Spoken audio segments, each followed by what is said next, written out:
Welcome to Behind the Badge. This podcast is about the frontline community, its people, their experiences, and the impact of service life.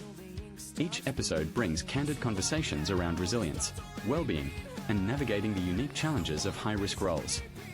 Some discussions may be emotionally challenging. Listener discretion is advised. Welcome to the show, Marissa. Thank you. Thanks for having me. That's all right. Thanks for joining us. Thanks for making the trip down from Harvey Bay. We appreciate your time and effort coming down. What we normally like to do is kick off with your childhood and where you grew up, how you grew up, and step us through what led you into your service role. Sure. So I grew up in Brisbane. I was born at the Royal Brizzy Hospital only a few years ago. And I had a very challenging childhood. That's no secret. I've got a brother who is 4 years older than me. And when I was about 18 months old, my parents split up. Strangely enough, normally they keep children together, but my brother and I were separated. So he went with my father and I stayed with my mother. She repartnered not that long after, but I had a very challenging time with her. Whilst we didn't sort of financially struggle much, because I think a lot of people presume that childhood abuse is often in lower socioeconomic households, and that's certainly not the case and wasn't the case with me. I sort of really had a hard time through my childhood with her. She was just very abusive, physically, emotionally. I was sort of separated from my father and my brother, and she sort of fractured my father and my relationship. So made it very difficult for me to see him or have time with my brother and things like that. So I was always, I guess, as a child, yearning for that relationship with my father. I did have a very good stepfather, so I was quite blessed in that regard. But yeah, my mother was she was just hard. And as I've gone through therapy as an adult, I've come to realize how significant childhood trauma is to the, I guess, foundations of you being constructed as a human being. And still now, my childhood wounds come up in work, in relationships, in many forms. So it was, hard for me as a young girl, and then growing up sort of into a young teenager and young adult, because a lot of the, like when you're younger, you just presume what's happening at home is normal because you don't really see anything else. It's just your experience.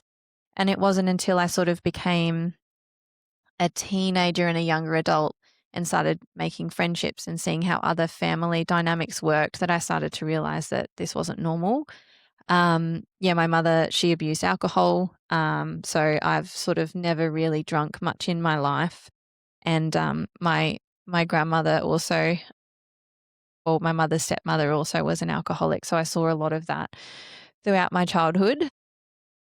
And it was about at 15 when the abuse got really, really bad. And I remember presenting to my school actually and saying that I needed help and showing them marks and bruises and scratches on my arm. I actually have a burn up this arm that not many people see from when I was young, that my mother burnt me when I was only very, very small. And I can remember going to school this day and sort of expressing to the teachers what had happened and that I needed help. And they ended up calling my mother. And because I went to a prestigious all-girls school, my mother threatened to pull me out of the school and not pay school fees. So they actually didn't do anything or follow anything up. As an adult, I know that's completely unethical and wrong. But at the time, you're a child. You went to somebody of authority to get help. You didn't get help. Things were spiraling at home. I can remember the one incident where my mother grabbed me by my throat and tried to throw me down some spiral stairs. And it was at that time I was 15 and I left home. I was homeless for a period.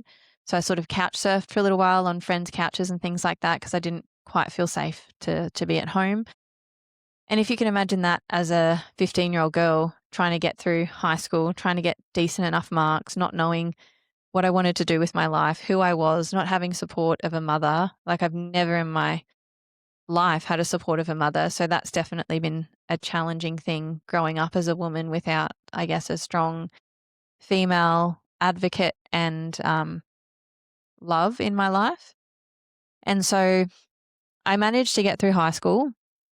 I had a very sort of yo-yoing relationship with my mother because as I've gotten older, learning about bipolar and narcissism, of which she had both, she was unmedicated and abused alcohol a lot. And so you have this yo-yo relationship with your mum where you want love, you want care, you want a caregiver, you want someone to tell your life to and to support you and to guide you and to give you just what a mother should give, you know. And I had my dad at the time was an absent father because of the way my mother treated him and fractured our relationship. So I felt very isolated, very alone. And it was really hard for me. I sort of wasn't quite sure because I didn't really have guidance, I guess, to know first of all, who was Marissa? Because all I was throughout my childhood was I was surviving. But we can circle back to that later because the things that I learned for survival in my childhood have served me well, but they've also not served me well. So they've helped me be a good paramedic, but they've sort of caused a hypervigilant, untrusting person in personal relationships, if that makes sense. So, but it's also allowed me to be incredibly intuitive to people's behavior, energies, and all that sort of stuff, which has helped me in my job. To identify people that are dangerous or that are hurting or whatever. And so I wasn't quite sure, I guess, what I wanted to do with my life. And so when I was I was still at school and I had this zigzagging back and forth relationship with my mother because she would sort of manipulate me back home. Like, I love you. I'm sorry. I don't know if you guys are aware of that domestic violence sort of cycle where it's like the honeymoon period where everything's good and all that sort of stuff. And then you're walking on eggshells because you know something's going to happen. Then there's a big bang, something happens, there's abuse, etc., etc. Then there's back to the, I'm so sorry, and it's this cycle, right? You always sort of yearn and hope that it's going to be good. This time's going to be different. She's going to not hurt me. She's going to love me. She's going to all these things. And her behavior just became out of control and very dangerous for me. And the last time that I saw her, because she was unable to hurt me, it was my first ever dog, Cooper. And he was a little mini foxy Jack Russell. He wasn't quite one. And she tried to break his leg in front of me. And that was it for me. So I was 18 or 19 at the time. You'll have to forgive my timelines because PTSD and memory, and I can talk about the neuroscience of that later, like fragments your memory. Like it really does. And so a lot of this time, particularly when it's peppered with trauma, you struggle to correlate timelines and things. But I would have been about 18 or 19 and I left home with my dog. And before that, I was flying planes. I wanted to be a pilot. My mother was all about prestige, what you looked like, how you were perceived. So I always had to leave the house a certain way, dress a certain way, always present myself a certain way. And the only way that I would be accepted for her was if I was doing something prestigious, pilot, vet, doctor, lawyer, these sorts of things. And I had expressed to her when I was young that I wanted to be a paramedic. And she was like, oh, no daughter of mine's going to be a paramedic. All they do is get patients and serve them up to a doctor on a silver platter. They don't do anything of meaning. You will not be a paramedic. I'll never forget that conversation. I was quite young. Yeah. And we all know that's not true. So yeah, I was flying planes before I could drive a car on my own. And I was working towards becoming a commercial pilot, 3/4 of the way through an aviation degree. Around, I think I was 19, 20, so 18, I went into study straight out of school. So 18, 19 and a bit. So I was 6 months off finishing that degree when this happened. And I never enjoyed aviation.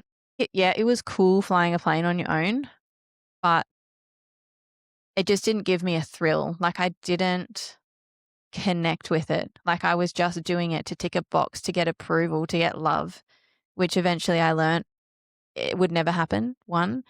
And you have to love yourself and accept yourself before anyone else can love you. And you can't rely on other people's love to make you feel whole or good because you'll always be let down. And that's very black and white, but really it's all about you have to self-actualize and be feeling good within yourself. You can't look for external validation constantly. And that's really difficult because we're programmed as humans to have that validation from our caregivers because it should be a default. But unfortunately for some of us, it's not. And we have to navigate life accepting that and moving forward in a different way.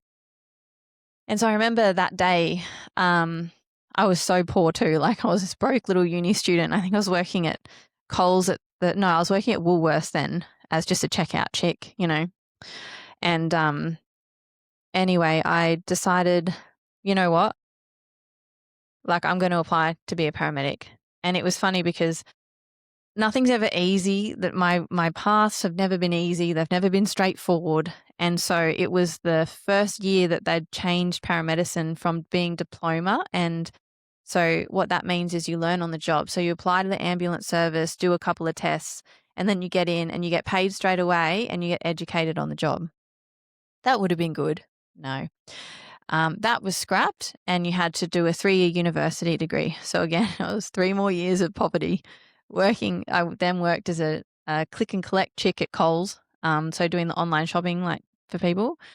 So I got accepted into the Bachelor of Paramedic Science up at the Sunshine Coast and studied that for 3 years. I was super poor. I lived in a uninsulated shed on 30 acres. So the shed had about an inch gap between the concrete and the corrugated iron. So like snakes would get in. I didn't realize Australia had scorpions until there was a scorpion in my bed one day and I was like, oh, okay, so that's the thing. And I remember the first, I guess, lecture and the first shoot and the first prac with paramedicine. And I was like, yep, like this is it for me. Like 100%, this is what I want to do. And there's a lot of evidence around why people choose the jobs that we've chosen, right? What we do is not normal. What we see is not normal. So it takes a perhaps not normal person. I like the word special. Yeah, let's go with special, not normal, to do what we do. And a lot of the time, and I've done a lot of research on this, and the research does indicate that large percentages of people who go into caregiver roles or protective roles like you with defense or with the police and stuff like that, and particularly paramedicine, these caregiver roles are often because we had a deficit in our childhood. We weren't taken care of. We weren't protected. We weren't X, Y, Z. And so we have this innate need. And this isn't always the case. Some people have a beautiful childhood and they choose to do this.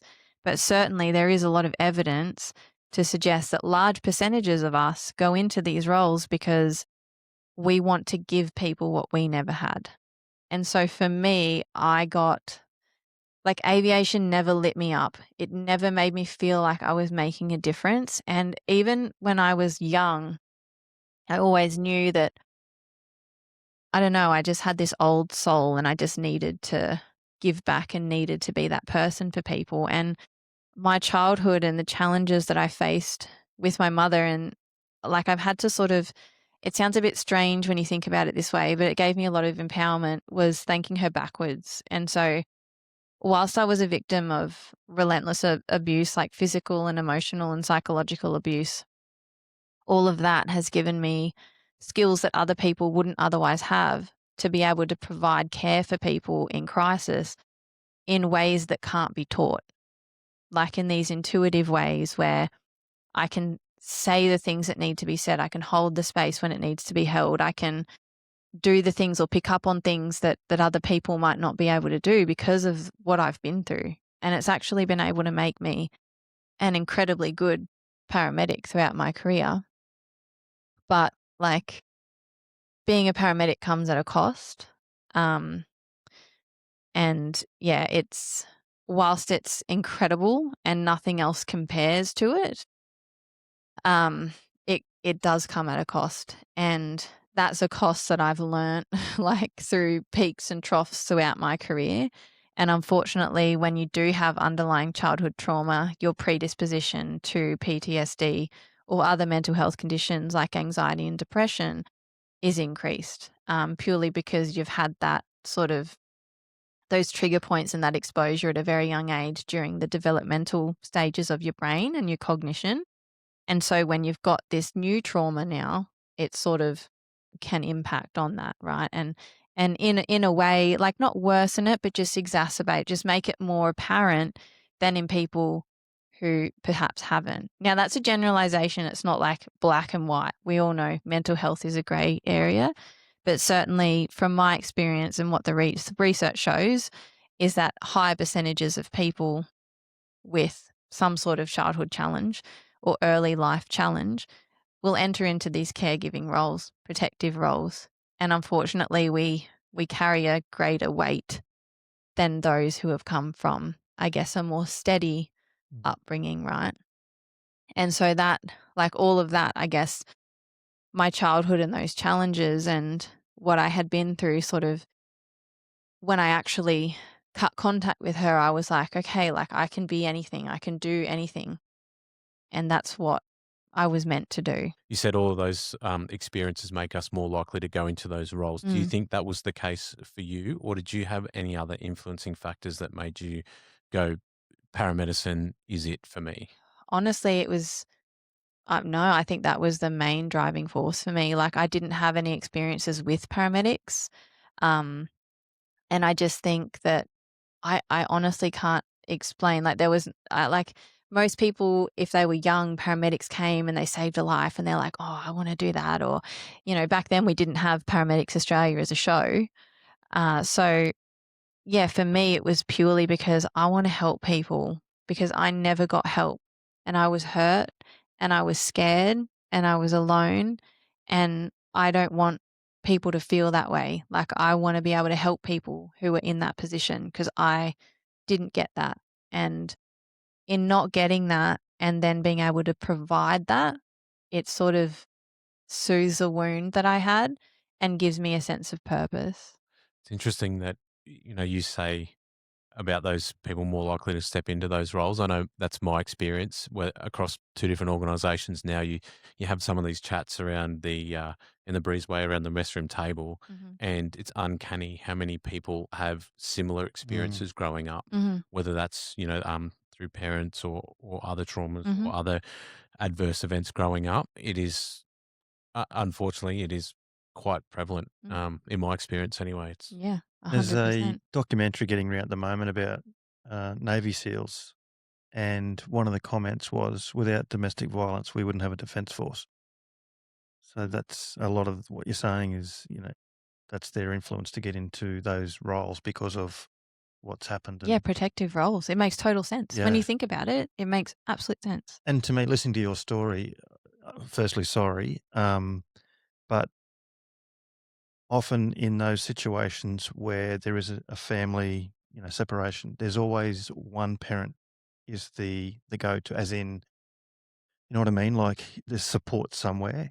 It feels like to me you've been let down on 3 different occasions. Like you can't even talk to your brother and your brother comfort you through those hard times.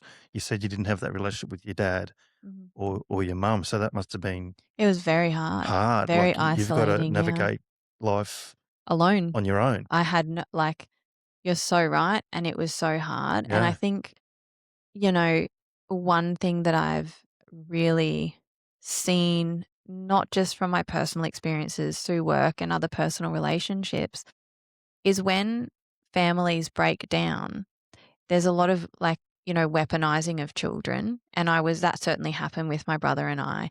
And then my mother villainized my father to fracture that relationship. And it wasn't until I was an adult and became curious and was like, I actually feel like my mother's quite unstable. She's unsafe for me to be around. I've severed contact with her. And then I've reached out and reconnected with my dad. And him and I are actually incredibly close now. And I learnt It's good. about what he went through. And I remember saying to him as an adult, this was only in 2019, when I'd transferred to the station that I'm at now. And I just asked him outright in the car. I said, "Why didn't you protect me? Why didn't you help me?" Like I would cry in the car to you and I would say, "Please, Daddy, don't send me back to her. Please, please. She hurts me, please." And yeah, he just looked at me and just honestly said, what could I have done? There's no support for Dad. I couldn't have done anything, Marissa. And he said I was weak and I'm sorry. Wow. And it didn't like take away the pain, but like I get it. It's so fractured families are so challenging in so many ways, but it's the kids that miss out. Like adults can have disagreements and not get along, and that's fine.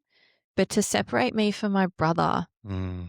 and my dad and not allow me to have like proper relationships, like I'll go there on school holidays sometimes, but the things she would tell me that he had done as a child, you believe your caregiver, like there's no need for that. Like if they can be, you know, if anything can come, I hope a lot of things come out of this podcast, but just when you're in these situations, just think about the child and the trauma that that's causing. Like two people might not get along, but at the end of the day, children have the right to have experiences with both parents, unless obviously there's domestic violence and things like that is totally different. And we're all adults and we can identify that. But it's like, it was so damaging to me when I was young. And then even as an adult, navigating through learning that my dad wasn't a bad person, and then knowing that I'd lost decades, and now he's 67. Like that's a life loss with my dad. Yep. And even and this is all through therapy, I've just reconnected with my mother's sister and my mother's biological mum.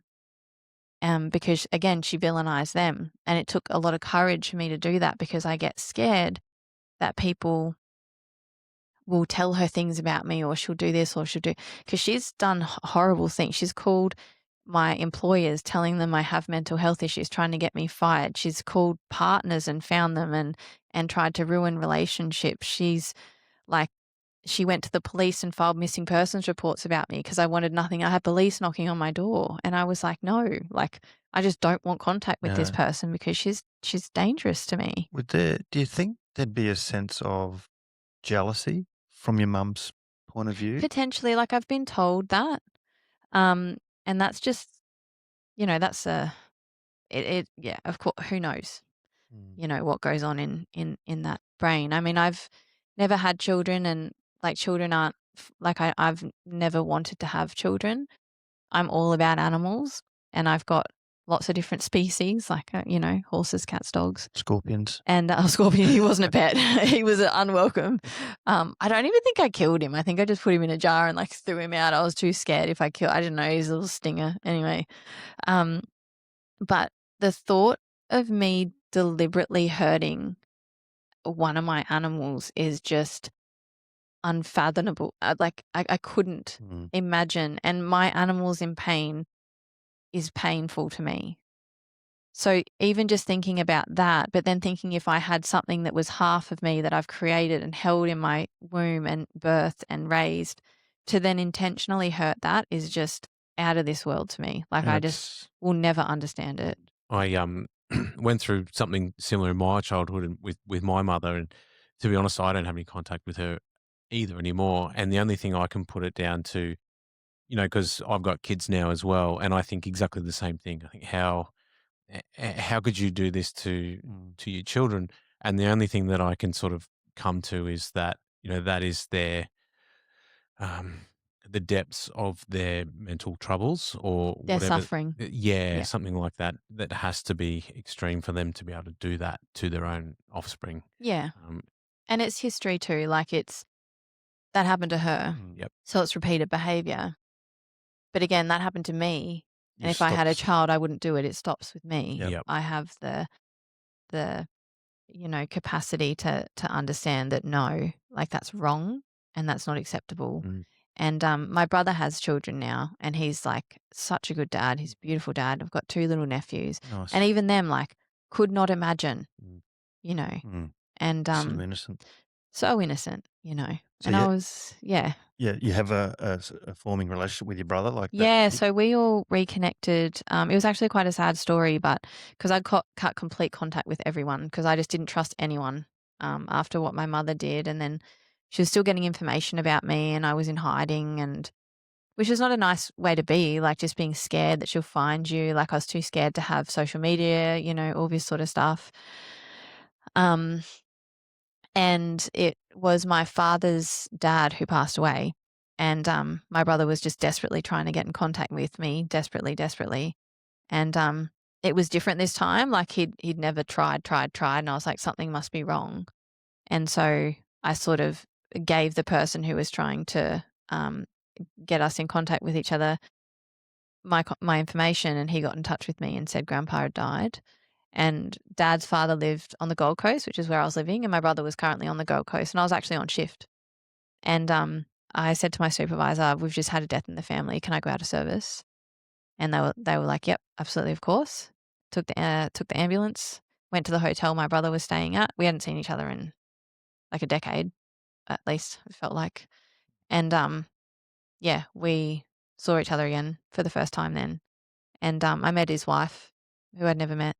And yeah, it was like no time had passed. And it was just, that passing of my grandfather brought us together. And then my father came down with his sister.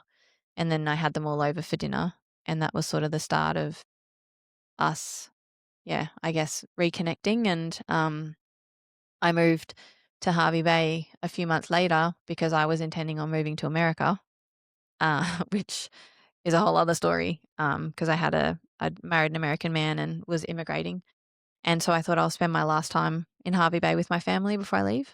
And yeah, so I ended up moving back up there, but then that relationship sort of blew up in my face. And that's, I guess, when my mental health really declined after that. Yeah.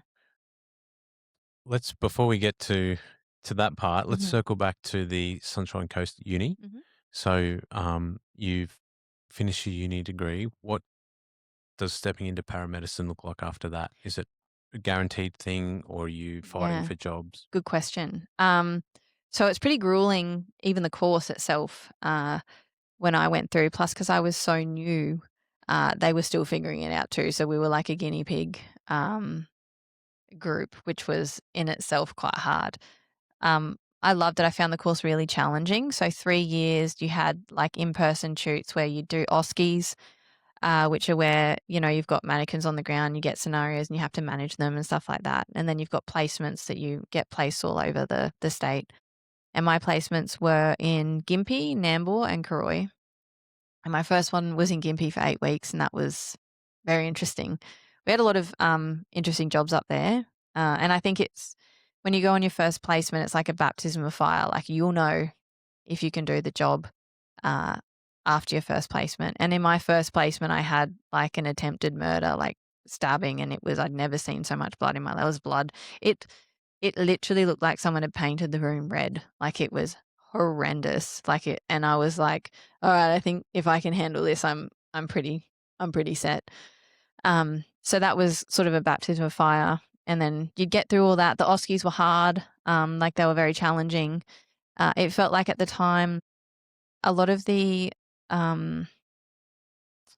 old mentality with paramedicine. So I taught at the Griffith University for 6 years, and the mentality of teaching and OSCEs, which are the practical assessments in class with mannequins, have changed a lot. So when I went through, it felt like they wanted you to fail. They would do everything to make you want to fail. There's so much anxiety. We even had people drop out because they actually had like a diagnosis of generalized anxiety disorder afterwards because they just could not handle the heat. And I get it in a way because it's like they want to prepare you because it's someone's life at the end of it. But at the same time, there's a difference between preparation and, breaking people down, and preparation and empowering people. So when I had the opportunity to teach people at the uni, they did say that I was scary, which I thought was funny. And then they met me on road. They're like, you're actually really nice and funny. But it's about just being firm and encouraging them to do their best, but also being like, you killed that patient, but not trying to make the patient die. I just felt like when we went through, they just tried to do everything and make everything go wrong, which wasn't entirely realistic. Yeah. So it was really stressful. You get through that. I qualified. I graduated with honors. Like I had like a really high GPA. I was getting distinctions and high distinctions throughout the whole thing. Did all my placements, got pretty good reviews. And at the end of it, you have to do it's changed now. It's changed a lot now. But when I went through, it was a long time ago and they were just starting. So you had to get your degree, then you had to do like an aptitude test, a psych test, which I passed. I didn't have to get like called. Like most people got called back in. I was like, I think this thing is flawed.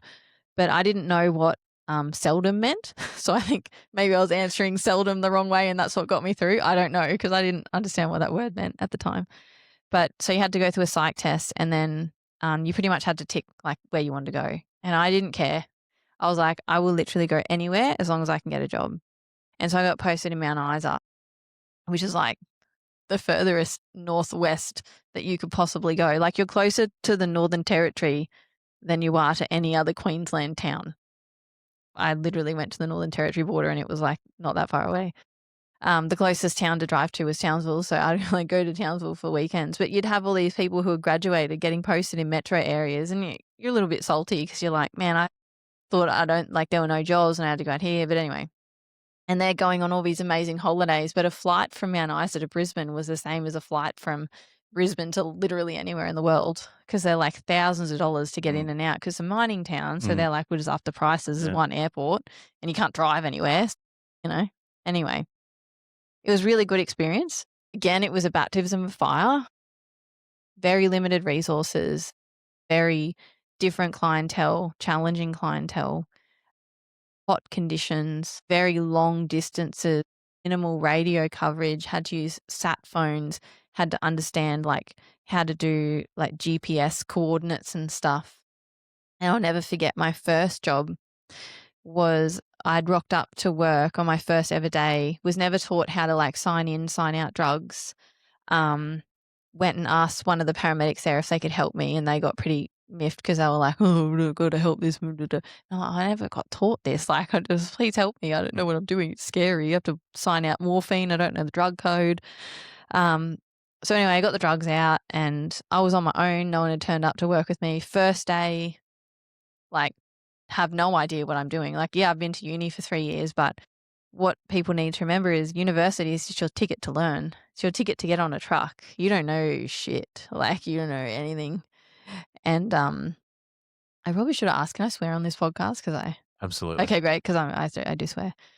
So yeah, I was very nervous and I got a code 1 down the highway and there's one highway separating that town from the next town, 1. And have either of you guys been out there? No. It's hectic.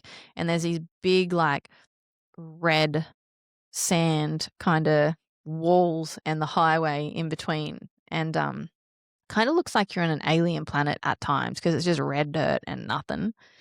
And there was a 3-car RTC, multi-patient, multi-casualty, and I was a single unit response on my own in a dual stretcher ambulance that I'd never driven before. And I'd never driven code 1 and I'd never driven anywhere in this town. And I was like, oh my God.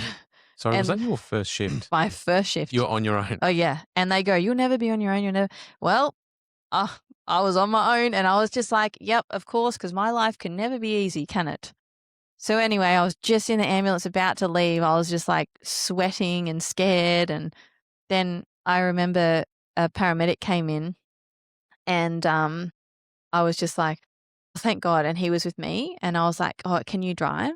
And at that time, I didn't realize that with the paramedics, with the ambulances, if you drive, the other person treats and vice versa. So we swap each job. So generally we do job about. Some people do half about or day about, which is rare. But normally this job I'll drive, you treat. Next job you drive, I treat.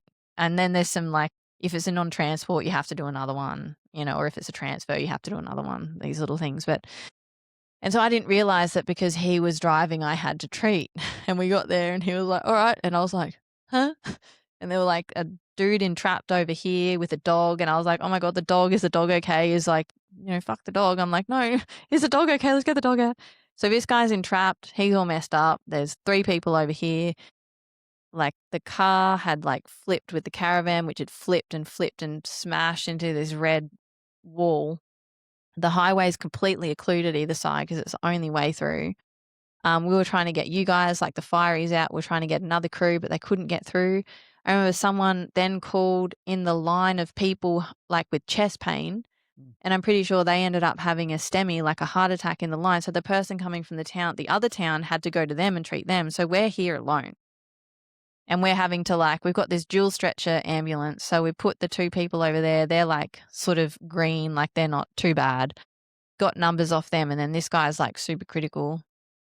And then I remember the paramedic I was with, he was like, oh, you have to initiate the helo. You need to give coordinates. And I was like, I don't know. How do I get the coordinates off I don't know how to get the coordinates off the GPS. And he was like, oh, because we never taught this stuff. Like, I don't know. Like, you don't know until you know. Like, I was like in my early 20s. I'd never used. And I think too, Like, looked for sometimes that. training is very city centric. Like, Oh yeah, this Yeah, was really. not like, I don't, no way. And how do you even say how do I use a sat phone?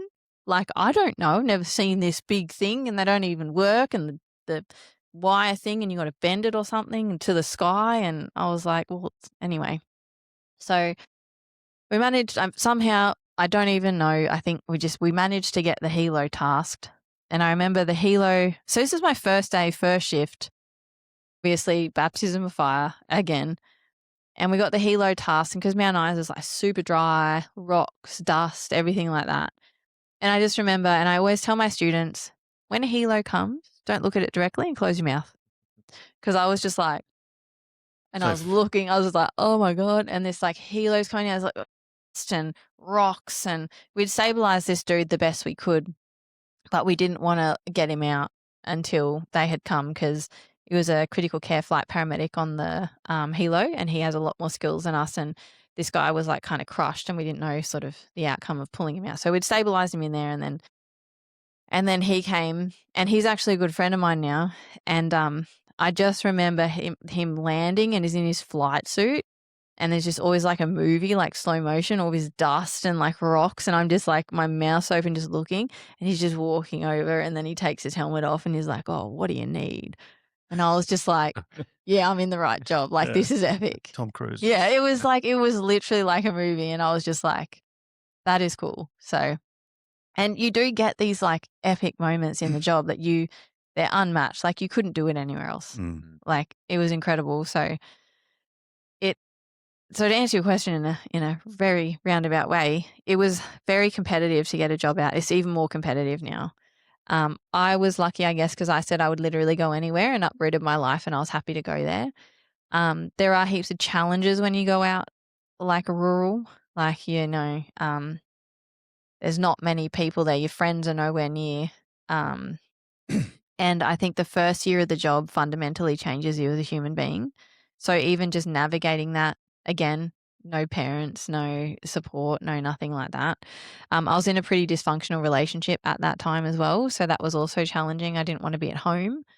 But yeah, it was competitive, but it's not impossible. But you just pretty much have to just work hard and just be like, not give up, I suppose. But now there's a lot of other options, because we're at the moment, like pretty much the only country that has a tertiary degree to be a paramedic. So we're highly skilled, highly trained paramedics, and other countries are clicking onto that. So now the states come over and they want to recruit us. So at the universities, you have people from America and stuff for ambulance services, and they're like, hey, like, we'll pay for your visa, we'll give you full-time work, you can come over, we'll organize everything, because they recognize that we're like pretty good. On point. And same with the UK, like, they'll take us straight away. So if you're not getting a job within our state service, you can look at other state services.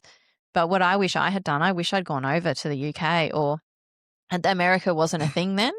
But working over in the States would be epic, because you'd be going to like, a lot more gunshot wounds, for instance. Like, I've been to a few gunshot wounds here, but you'd be going to like many, like heaps of hectic trauma.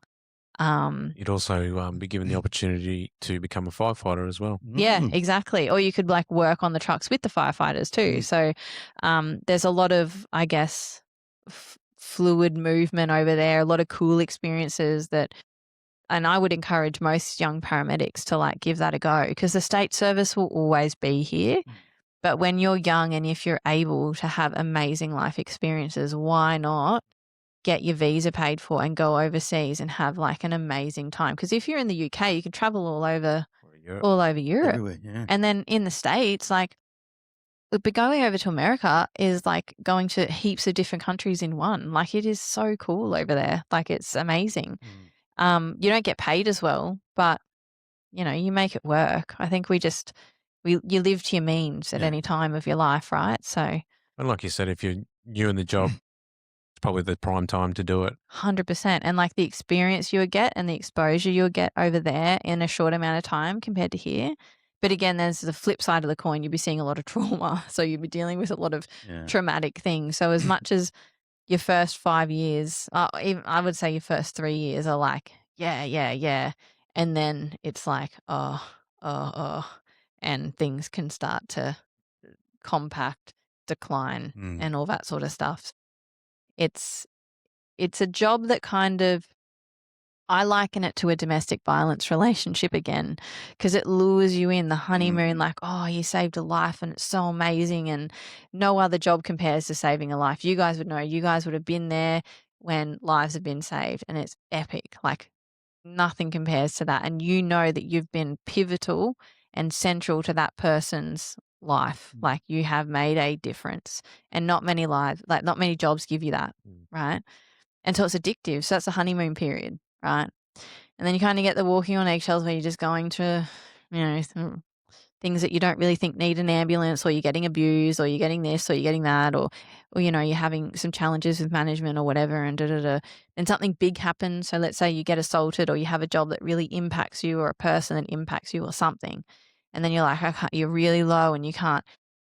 But then you get a job and you make a difference. And it's amazing. And you're like, oh, that's why I do it. Oh, the honeymoon period. Oh, this is so good. Or someone actually writes a letter and says, thank you. You're like, oh, someone said, thank you. Wow. I better stay in this job and I'm making a difference. And then the cycle repeats. Right. But unfortunately, what happens is the extremes become bigger and the latency between the honeymoon period becomes longer. Yeah. And then we're inherently pretty bad at taking care of our mental health, right? And then, it filters over to personal relationships. You become disconnected. You don't want to talk at home. You disconnect at home, or you prefer to be at work because you actually don't know how to function at home, but you know how to function in a high stress, chaotic environment, because that's where you thrive and that's what you're used to. And everyone else is high stress and chaotic and thriving. Everyone talks the same language. Yeah. But then you go home and you're like, and that divide can become bigger and bigger and bigger the longer you're in the job. And then your partner really struggles to know how to connect with you. And then there's frustrations and you become disconnected. And then you just want to either be at work or you don't want to be dealing with that personal relationship, because you're like, that is harder than going to a job, pulling someone out of a car and doing CPR. And that is textbook, like, emergency responder trauma. Super normal, because our brains are geared. Because if you think about it, our brains are really intelligent little things, or big things really. And they love patterns, and they like creating like areas of wiring where a pattern is repeated. And so that becomes your norm. And then anything that's outside of that wiring is weird and external and uncomfortable. And unfortunately, it becomes, work is comfortable and chaotic and bad for me. And home, which should be, and this is a generalization as well, this isn't everyone, but home, it's hard to have challenging conversations about my feelings. I don't want to talk about my feelings. What do you mean? I'm fine. What do you mean I'm short? I'm just going to pick up an overtime shift because no one's questioning my personality at work, because I fit in, because we're all the same, right? And then you go home, and that's when things become challenging for not only you but your partner, because they're like, well, how can I support them? What can I do? Like, I don't understand. How can I understand you? And that's a hard question, because it's like, do you understand you? I was going to say there's probably a piece in there that the person in that role might not be aware either. Like these Absolutely cycles and not. these things can be happening with complete and utter unawareness. Oh, complete. Unawareness. Yeah, that's a good word. That a We'll word? go with that. Is that a word? Yeah. I know what you mean. It is now. Yes, it is. So you will become blindsided to your behaviors, because to you, everything's fine, and being questioned about things not being fine, you become defensive because, oh, they see the cracks. And if they see the cracks, then I have to be honest about what's going on with me. And then a good analogy that I like to use is When we start this job, we have to put armor on to protect ourselves, right? And at the start, it's not that much, it's just a little bit. But then the more jobs you go to and the worse the jobs become, and it's not just the jobs, it's challenges with management, it's challenges with colleagues, it's challenges at home. You're piling on more and more and more and more, right? And so it becomes this wall that's completely impenetrable. But sometimes something's going to get through, something's going to cause a crack, and you get scared that, again, generalization, but at least I can speak from my experience. I get scared that, and I've spoken to my therapist about this, that when that crack is there, I get scared that if I take the armor off and I'm actually vulnerable about how I'm truly feeling, what's really going on, I'm actually having a really hard time. That trauma's become, that armor's become my skin now. And if I take that off, all my insides are going to fall out and I'm going to crumble. It would probably be helpful to learn to take that off very, very early, because even if it stays light, if you hang on to that over a number of years, it's going to get heavy. 100%. So it's probably a good idea that we learn how to take that off very, very early in our careers, so that by the time, so that we can, take it Because off. it becomes impossible after. Yeah. I shouldn't say impossible. It's never impossible, but it becomes very hard when you've Drained. got years and years. The weight is like suffocating, not just for you, but for those around you. And absolutely, one of the things that I've learned is after every shift, because we all need a little bit of armor, because we all do, but there's places where you need it and there's places where you don't. And I really hope for most people that home is a place where you don't need it, and it should be a place where you don't need it. Unfortunately, that's not true for everybody, but that's what we should all aim for. Home should be our sanctuary, especially for emergency responders, because if we don't have a place that is our sanctuary where we can feel safe and let go and be vulnerable and really just breathe out and let it all go, you won't take it off. And that's up to like you, that's up to your support networks, it's up to your partners. And it is like an ongoing battle, right? But there are things that you can do, and like they sound a bit woo-woo. And I think when I had my relapse recently where I had to be off work for 3 months, I was like, give me woo-woo, literally give me anything that works. Because obviously me trying to be big and hard ass about it ain't worked. So what I started to try was when I was in the car after a shift, there's lots of different visualizations you can do, and there's real power in visualization. And I don't think it's woo-woo, because it certainly helped me, right? And my therapist discussed balloons, but because I love horses and I'm an equine therapy girl, for me it was horses, right? So I've had a hectic shift, whatever's happened. Comms have been riding my ass. We've been pushed out the door where like code ones are pending, this is pending, this is pending. You go to patients, they're demanding, they're hard. You're going to all these challenging jobs where you got to manage different personalities, different services, different people, different this. You got bystanders who are being obstructive and aggressive, or you've had someone try and assault you, you've had someone try and bite you, spit on you, whatever. You've had this crazy shift and it's finally over. You've not had a break. 13 hours now, right? You eat on your lap.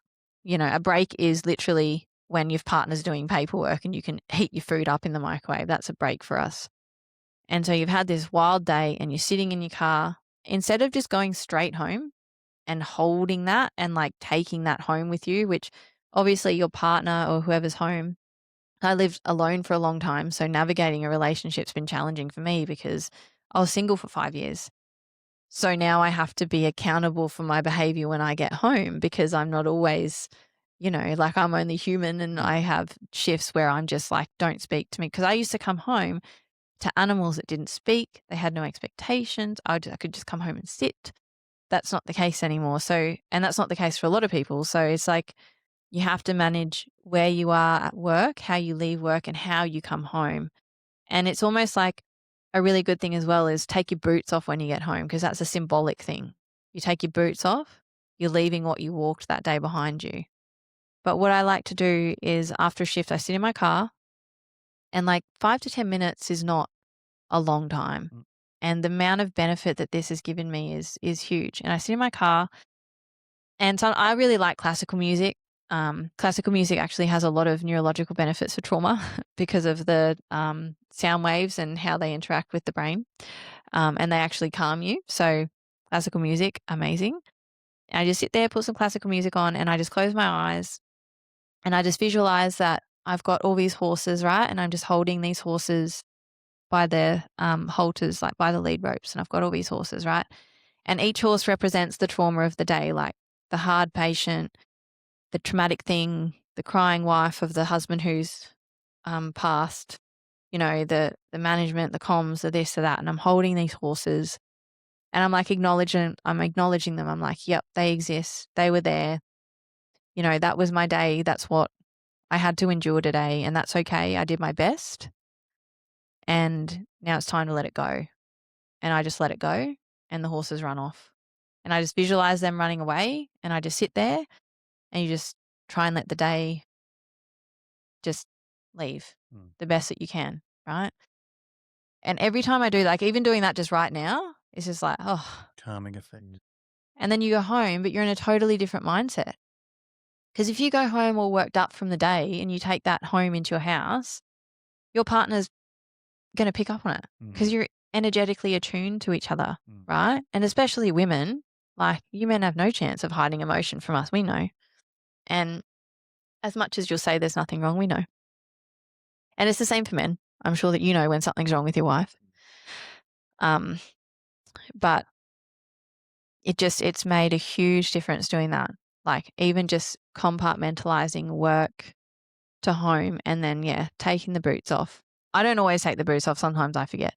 But if you can just remember, like just make a sort of like a ritual out of it and literally like 5 to 10 minutes after a shift, you're 5 to 10 minutes late home, but you do that and you're in a way better mindset than if you're 5 to 10 minutes earlier and you're foul. Like that's going to make a big difference to your home life and yourself and your connections with your family and your children or whoever that you greet at home. And it could be anything. You could be holding onto balloons and each balloon represents a different thing, or it could be dogs, or it could be like it's endless, whatever resonates with you. But for me, the horses is a big thing because, they run and they're free and they're, they're gone. So that's really worked well for me, I think. It is a very tricky, like for partners as well as the workers to come home from what we all do. We've all tried to protect our families from what we bring home from work, but like you said, they can sense it. And how do you not talk about your day without sort of trying to brush over stuff that they shouldn't know? So it's a very tricky little pathway when you especially if you've got someone that doesn't understand anything about emergency services. It's like sometimes it's like, don't worry, it's just too hard to explain. And then you'll shut off from the conversation. And it's completely like agree. they really want to know, but then it's just. So I have a workaround that. Yeah. Yeah. I want to hear it. Yeah. So I might be interested. Yeah, 100%. So that's a fabulous insight and really good statement and question. So the thing is, in trying to protect our partners from what we see at work, in our minds, all we're doing is from their perspective. And again, this is a generalization. This isn't for everyone, but generally they feel like they're being shut out from us. All that your partner wants to do when you come home and you're upset, they just want to connect with you. They want to know, hey, what's going on with you? That doesn't need to be explaining the nitty gritty of what you've been through. So for me personally, I know that it was important that when I chose my future partner, they, for me, had to be of an emergency responder background because for me, it's important that there's that already baseline level of understanding. So my current partner is ex-defense and he's now a firefighter. So that to me was important because he gets it to a point, right? So there's that, I don't have to explain it. But that's not always the case. And I have dated civilians, which hasn't worked out for me so well. All they want to do when they're asking you what's wrong is not necessarily knowing what's happened. Like we don't need to go, oh, there was a car accident and there were children in the back. We had to pull them out and do CPR and it was like the dad tried to kill the kids. And I totally get trying to protect them from what you've been through, but it's not always trying to give them the details of the day. Just tell them how you're feeling. Just be like, and that's what I do. Like even with my current partner, like I'll text him and be like, it's been a hard day. and I'm really exhausted. And so if you do that to your partner, you're already priming them for your return home. Instead of it being a shock what mood you come home in, right? And then open a dialogue. Like there's really powerful evidence in connecting in bed at night with your partner, phones down, TV off, soft light on, looking at each other in each other's eyes and just saying, hey, today's been really challenging. And there was a few things that happened that made me really sad. And what I need from you is I don't need you to fix it. I just need you to hold me. Or I just need you, just tell me about your day. Or, it's all they want is connection. And us saying, I don't want to talk about it, you don't get it, or you don't do it. And I've done that before, trust me. That just pushes them away, makes them feel like there's a barrier, they can't connect with you, they don't know how to approach you, because we can be very polarizing and hard people. And we don't realize it, but it does have a really negative effect on our relationships. But if you're just I think a really good thing is pre-warning, like a text, hey babe, today's been a bit rough for me. I might be feeling a bit da da da da da. So then they're primed, right? Preloaded. Yep. And then it's also, they want to know, it's as people, especially us, and especially me, I struggle with this. I'm a fixer. That's what I do. I fix people. I solve problems. That's my job. And so I've also had to learn with my partner. It's not because I have all these solutions. Don't you? I'm a solution-based woman. He doesn't want my solutions. He doesn't want me to fix it.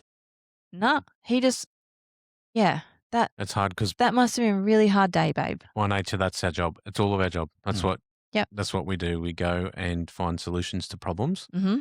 And it's probably hard to differentiate that point, try to switch that off because that's what we've been employed to do. It is. That's what we're good at. It's ingrained in our DNA. It's what we do. But relationships are not a job. Well, they shouldn't be. And it's not work.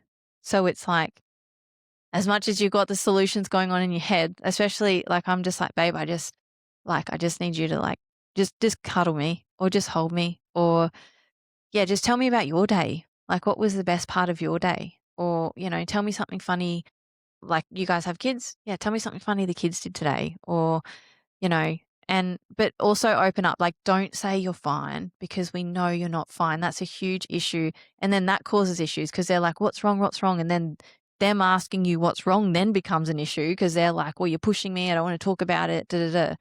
So it's about not saying nothing's wrong. It's about saying, validating them. Yeah, you're right. I am a bit off today. I have had a hard job. I don't really want to go into the details about it. We've debriefed it at work, or I've debriefed it with someone from work or whatever, and just be yeah, it was just really hard, and it made me sad, or it made me angry, or try and name the emotion. And I think you'll be surprised how much that will help because avoidance and not communicating in relationships is not helpful. Because I think once you say those things, it all of a sudden gives them an understanding straight away. I get it. It's not me. It's that situation. Of course, it would make you feel like that. And you don't have to go into the details. No, you're right. But you just have to name the emotions and I can tell you a lot of us ladies, as soon as something's wrong with our man, we automatically will go, something I've done. What have I done wrong? Or what am I not doing for you or whatever? And it's just unfortunately, not all of us, but a lot of us will take it personally. But if it's it's not you, honey, today's just been really rough. I feel and I don't really want it or need to go into it. I know you'll understand, but it's just not pretending like nothing's wrong. I think I can't talk about all services, but I think we've probably dropped the ball a bit in the education for the partner side of it. I could not agree more. I would love to and have been working on a partner package for partners of emergency responders. Yeah. To help how to manage, because we're hard to manage people. We are hard to crack. We're hard to talk to because if we showed our emotion on every job we went to, we would fold. We wouldn't be good at what we do. So we have to put on a front. So how does your partner who loves you get through that? And that's two people. That's not just up to them. it's up to you as well. But there have to be ways that you both communicate when that wall's up that allows them, they don't have to jump it, but just so they can peek through and make sure that you're okay. And not only that, on the other side of that is, if they had a full understanding, imagine that I won't call them flags or trigger points or behaviours that they could pick up and say, that's not, because a good mate of mine was boarded out of the job 15 years ago, and it was his mother that detected it, not the wife. Or obviously the wife knew there was something going on, but the mother was in close proximity to the family, and she went to the wife, her daughter-in-law, after it and said, something's wrong with such and such. He never speaks to the kids like that. So it was like, then started connecting some dots, but there was nothing for her to, to read or to get an understanding of those. And we're good at hiding things. Yeah. Oh, incredibly good at hiding things. yeah. And because it's a weakness too. If you show that the job is potentially playing a role in hurting you, they can see that as you, like not the partner, but yourself can, I'm now being vulnerable to my partner. Which is scary. Vulnerability is so scary, but it's Because so guess powerful. what? Yeah. When you're vulnerable, That's there's a that gap in the crack crack in the armor. and your insides might fall out. And what happens? What will happen? I can't have that. It's too scary. I'm going to put him back in and put the armor back on because it's too scary to do that. But the beauty happens, you're spot on, when you can be vulnerable. But you have to feel safe. Yes. And so safety comes down to your partner allowing a safe space for you to be vulnerable. And that's hard too, because sometimes like you might say things that are blunt, that are direct, that your partner might misinterpret. But it's important that it's all about communication and empathy and compassion, and just, you have to have these conversations in the right setting too. You can't be activated. They can't be activated. Has to be calm, sitting, nice. Like all the controllable things that you can control when you're having these, please try and control them. Because if you're having these conversations when you're both activated, it's not going to get anywhere. And I'm learning that. Like it's not, you have to be calm, both not activated, both, and both like an empathetic listener, like just sitting there and listening, not interjecting, not giving solutions, just allowing your partner to speak, because that creates safety. That's like emotional safety. It's like, okay, I'm safe to say that I'm not okay. Nothing bad's going to happen. But what happens is we're always hyperactivated, right? Our amygdala's going off. We're always in this fight or flight mode. And so it's not hard to scare us off into that warrior, So I think it is hard. Like we are a hard breed to manage, but it's not impossible. And it is about just, emotional, like having an emotionally safe place. But I think there's a lot of self-bias on, I'm weak. If I'm not coping, first of all, admitting that means, what if I can't do my job? And if I can't do my job, well, that's heavily tied to my identity. So who am I and what am I going to do if I can't do my job? Well, I can't do that. And I can't let these thoughts in, so I'm just going to shut it off. But it's not weak. And that's a thing that we hold. Other people won't think. If one of your colleagues came to you and said, hey, I'm having a really hard time, you wouldn't be like, oh, you weak prick, like just suck it up.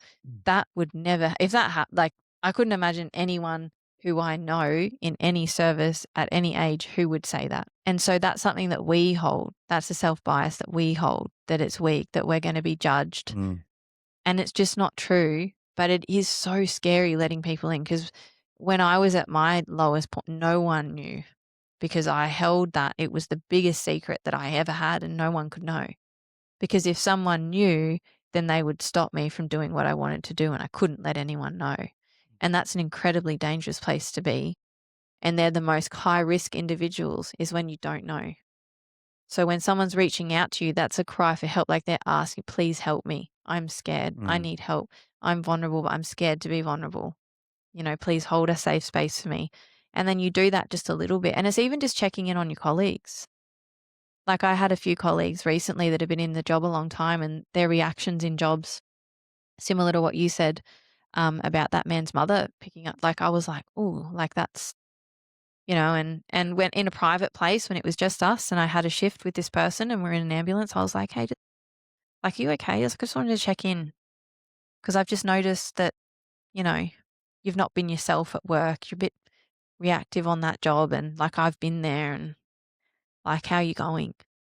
And that was they cried.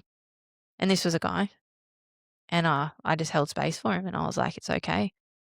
And then they went on leave and started doing work like remotely because they were like, yeah, when other people notice that something's wrong, it's because they care about you. It's not because they're trying to like bring you down. It's actually they're actually concerned.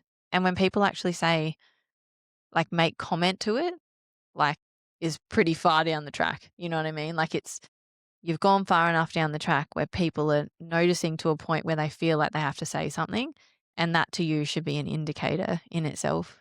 You know what I mean? Because that highlights the importance of asking that question too, Marissa. Because, like you stated, it's hard to say, "Hey, I need help," and Mm, particularly for us that are the helpers, mm, it probably states the importance of having someone A notice, but then B being able to say, "Hey, mate, you okay? What's mm, going on?" mm, Like that question is probably the thing that can bring a lot of people out of that isolation or out of that struggle mhm. and bring that into light because then they're addressing it then and going, well, actually, yeah, Yeah. there's something up. And There's then, probably a little part of that someone's thinking, "Thank Christ, someone's finally asked me." Yeah, or it could be the pressure. Like if someone asks me if I'm okay and I'm not, I just cry Yeah, because someone's noticed, and yeah, then I can't hide it, and yeah. I'm just like, whoa. So yeah, it's 100%. That is so important. And also in those moments, and this is why I do these podcasts and I did that documentary, like I'm not ashamed of the fact that I was suicidal and that I was so close to pulling the trigger on that. And I'm not ashamed of any of the mental health struggles that I've had, because in that vulnerability, I can help people and Mm, people know that it's okay if you're there, but there's a road back from there. Like that's not the answer, mm, but I get it. mm, And you're not the only one who's been there, and it's okay. And so when you are approaching these people with these questions, like, are you all right?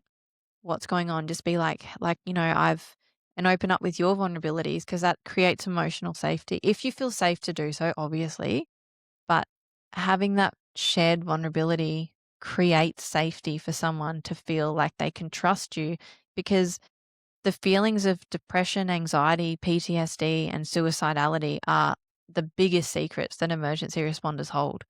So telling those secrets to people can be terrifying. and I think the other thing too is I had a phone call the other day, about a work colleague, who's been talking to a work colleague that's off on, stress leave. He finally connected with him, and he wants to go and agreed to meet up and have a coffee with him. So then he rings me panicking. What am I going to say? What do I say? I'm going for coffee. I don't know what to say to him. I'll make the situation worse. I said, you've just got to be present Hmm.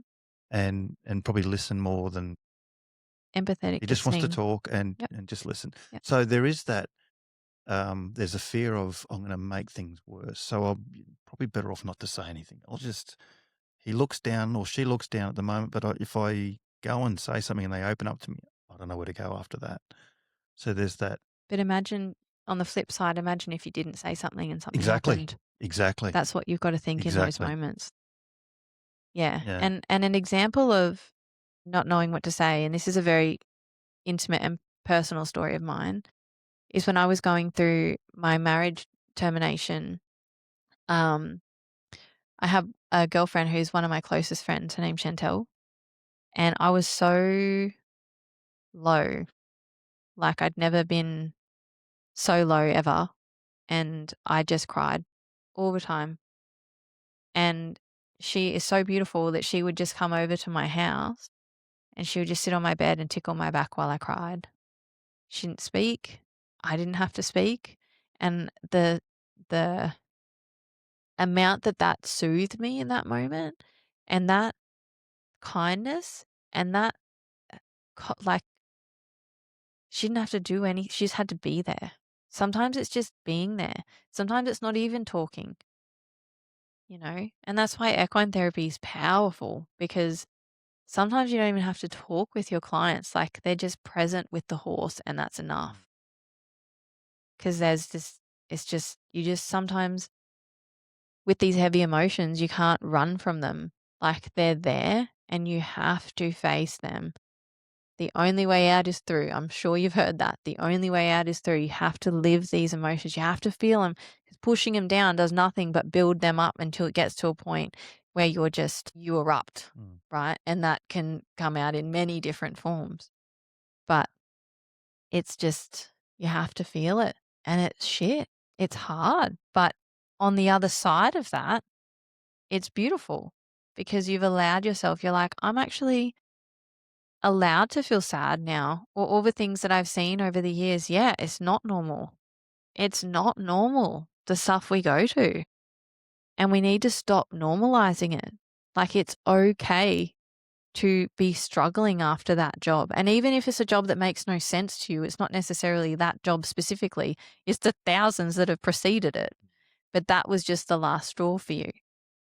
But it's okay because it's normal, because what we go to and what we do is not normal. No, it's not. And what we see, smell, hear, touch, all abnormal, right? And we get morally injured constantly. And that's not normal. So it's so reasonable and appropriate that we have these emotions that are hard. But it's not pretending. Like, the biggest, I think, downfall of all of us, or many of us, is we pretend like it's not there. We don't address this elephant in the room. And we should, because he just grows. So you mentioned a few things, Marissa, equine therapy. You've touched on a bit of neuroscience stuff there, and then also your own mental health journey. We got up to the point where sort of you're in Mount Isa. Do you want to step us through, I guess, that mental health journey and what led to you sort of getting into that dark space? And then once that was acknowledged by you, what did the process look like for you to move? Yeah, good question, loaded question. It's So one thing that I want to point out as well is that with PTSD specifically, it is not linear. So I've had quite a major relapse. Well, it was my first PTSD challenge, like breakdown, if you will, in 2020, and that was when my marriage ended. And then I had a relapse. Gosh, I think it was July last year, and I didn't think that that would ever happen again. So what I want to really emphasize here is that recovery with PTSD is not linear. And if you remain in the thing that hurt you, you better be sure that you're going to go down again, right? And that's normal. You may not, but it was a real shock to me when I broke down and got in that dark space again, because I thought that it would never happen again. But again, when you work through recovery, but you're remaining in the, like if you've got a bee sting and the bee stings in you and you're trying to, or like a snake, let's say, and the snake's bitten you and you're still in there and people are pumping you full of antivenom and you're kind of feeling better and then they stop, but the snake bite is still biting you, then you're never going to get better until you remove the snake. If you think of the snake as your work, how do you get better completely in the environment that's hurt you? Can we? Can't we? Can we manage better? I think we can manage better. I don't think we can fully heal while we're still being exposed to constant trauma. But I think we can have better management strategies in doing that. But I don't think it's possible to be completely cured and healed while we're in this environment, right? Just So- a quick question on you on that though. Mhm. Environment aside, Mm. do you think that you could completely move through some of these things? Absolutely. Yeah, absolutely. Because I think, my experience, and there's certainly a narrative out there that this label, once you've been given it, it's for life, it's incurable, and you're cooked. No, You're done. And I think post-traumatic growth. I think that narrative is perhaps why some people are so afraid to acknowledge it 100%. and to admit it, because it's like, once I've got those 3 or 4 letters, whatever they are, I'm done and there's Yeah. no way out. And so that's probably a scary piece to the puzzle, that they go, well, I don't have that. Absolutely. And I can remember getting my diagnosis of PTSD. And I kind of felt it was odd because it was like, and I've spoken to Matthew Wan about this. He's a ex-Special Forces military. I've had him on a few podcasts, and we had a really lengthy discussion about this because I called him afterwards because I was like, and we both felt similar. We were both like, huh, well, I've got it now. Like, I've got it. And it's like, well, you've always had it. You just have been labeled with it now, but it means nothing. It's just acknowledgement of what you've been through. It's not a label. It shouldn't be seen as a label, and it's not forever, because the beauty in post-traumatic stress disorder is that you can have post-traumatic growth, and that can be seen from my childhood. I had post-traumatic growth that enabled me to be a really good paramedic. And then the post-traumatic growth that I've had through paramedicine has allowed me to go into equine therapy, to start looking at creating a retreat, a ranch, to start the podcast and all this sort of stuff. So there's beauty in the struggle for sure. And it is not a death sentence. And actually, if anything, it think of it as acknowledgement of what you've been through rather than I've got it now and I'm stuffed. Like I'm cooked, I'm done. That's it. Because it's not true. And there's a lot of beauty that comes with it. And it's also like, okay, well, like that makes sense. You know, it's no surprise that I've got that, because some people, like post-traumatic stress disorder is often diagnosed when people have had or witnessed or seen, or heard now, one traumatic event.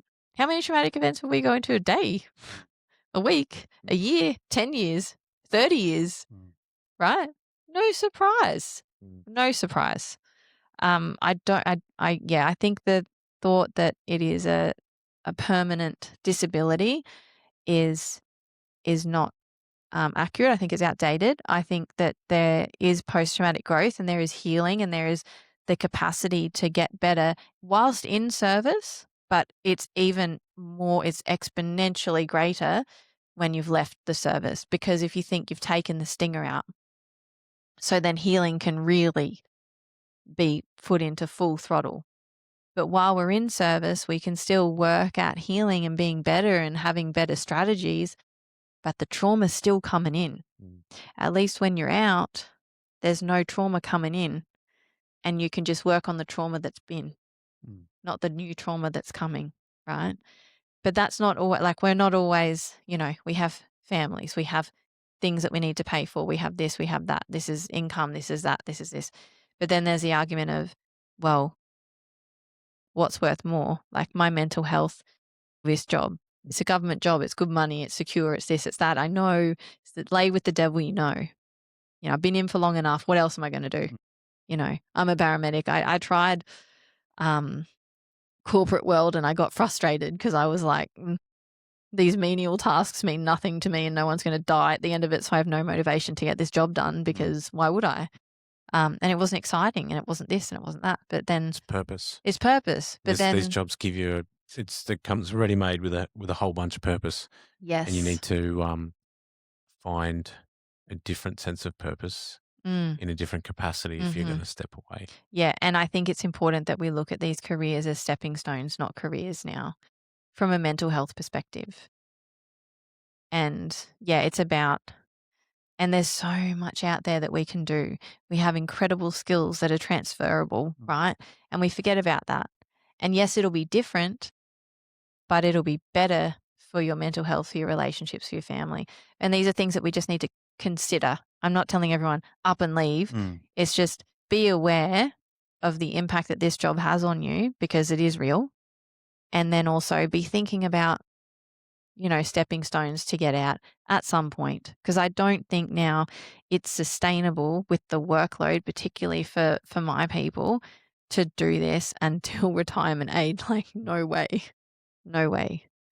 So to circle back, I think your question was about what happened after Mount Isa, and then Yeah, so it's pretty much your I guess your mental health journey, because like you said, you went through some pretty dark times, and then you did come back to work as well. So there's a little bit to unpack in that, because I think that's we all think it's a bit of a rarity, as well, because that's the other thing that comes with that label is we think once we get that, whoever we work for is just going Gonna to give us cut the you. flick Mm. straight away. So yeah, just a little bit of that journey, and hopefully that sort of leads into some equine therapy Yeah, stuff. for sure. It absolutely does. Yeah. So out of Mount Isa, I transferred out of there, went down to Brizzy, worked in Brizzy metro area, workload like quadrupled times 10. Then I transferred down to the Gold Coast. And, I'd had relationships throughout that time. I had a DV relationship at one point, which was really challenging, gave me a lot of insight into what my patients go through and stuff like that. And sort of, I guess, I always would wonder how women found themselves in domestic violence relationships, but it's very insidious and it's very slow, and you don't realize it's happening until you open up to people and they're like, you need to get out. So that was challenging. Made it through that. I actually had to leave the country because I was being like stalked and harassed and all this sort of stuff. So I left the country and traveled on my own for the first time in my life, and I went to Montana in America and worked on a ranch for a while. And I was really struggling back then. This was back in like 2019-ish. Again, my memory is not great. So yeah, back in 2018, and I was struggling a lot with work, doing a lot of overtime, partying a lot, doing a lot of things.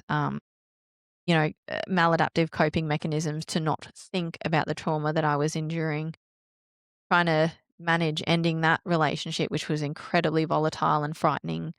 And then obviously needing to leave the country in order to away and get peace and just be left alone, because I was at high risk of returning to that relationship because, again, it's like the domestic violence cycle. It's the honeymoon period. So please come out. I won't do it. And I knew within myself I could not be in that relationship and I needed to leave. And I don't do things by half. I was like, I'm fucking off out of the country, uncontactable. Like this was like phones didn't, unless you're on Wi-Fi, like our phones did not work over there unless you got an international SIM. So I was Off the radar. Black. And I went and worked on this ranch in America, in Montana. I'm actually going back there in June to see that family. I've seen them once again a couple years ago. I went and stayed with them again. They had no idea anything about me. I was just this young 20-something-year-old woman who said that I needed to come away and if they had any positions to work or if I could come stay with them. And because I went online and looked at working ranches in Montana, and then I found this website, and then I found this woman who basically was like a travel coordinator for ranches. And she was like, because it was around November, which is like really cold. I had no idea. I was just like, oh yeah, it's like I wasn't aware of different seasons on the opposite side of the world. So it was coming into winter, and I actually flew there the day before Thanksgiving. And I went over there and they had no idea about my history, my story, anything about me, which I loved. I loved that they knew nothing. I was just this little blonde thing that came that wanted to work with horses and wanted to work on this cattle ranch. They were so welcoming and warm and beautiful. Like I'd never had, obviously, a normal family upbringing or anything. And I experienced that there. They were so beautiful. The hunting season was over, so they lived in this separate area, and I had this huge log cabin to myself. They just said, just make sure you don't let the fire out because it'll get really cold. And so I'd get up a few times a night and like stoke the fire and stuff. And I had this it was like amazing. If you remember after, I'll show you some photos. And they just were so welcoming and beautiful to me. And I'd journaled and I wouldn't talk much. We'd go riding, we'd check fences, and we'd climb these mountains for half the day to get to the top of the mountain to check on the cattle. And I could just remember standing on top of this mountain on my horse Pinky, and it was just so quiet. Like I'd just never experienced such peace. And I remember this eagle just was like slow motion, just like flying in front of me on this horse. And it was just so quiet, still, winter, snowing. And all I could hear was like my horse breathing and like the mist coming out of her nostrils. And I was just like, wow, like the most peace and silence I'd ever felt in my entire life. It was amazing. And anyway, I'd obviously always known that horses were incredibly special creatures. I used to ride when I was younger and compete and stuff. But it was just this one moment with her. And anyway, I'd ended up meeting this man on Tinder, as you do.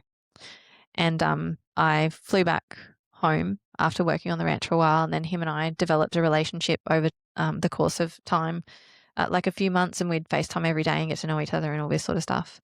And then I flew over to see him in Texas, and then he flew back to see me here. And then I flew back there, and after 7 months, we were married. And it was, I guess, in a way, when I look back, like, it was just this big fairy tale. Like, I'd met this Texas man. We're going to have this ranch. Like, I was head over heels in love with him.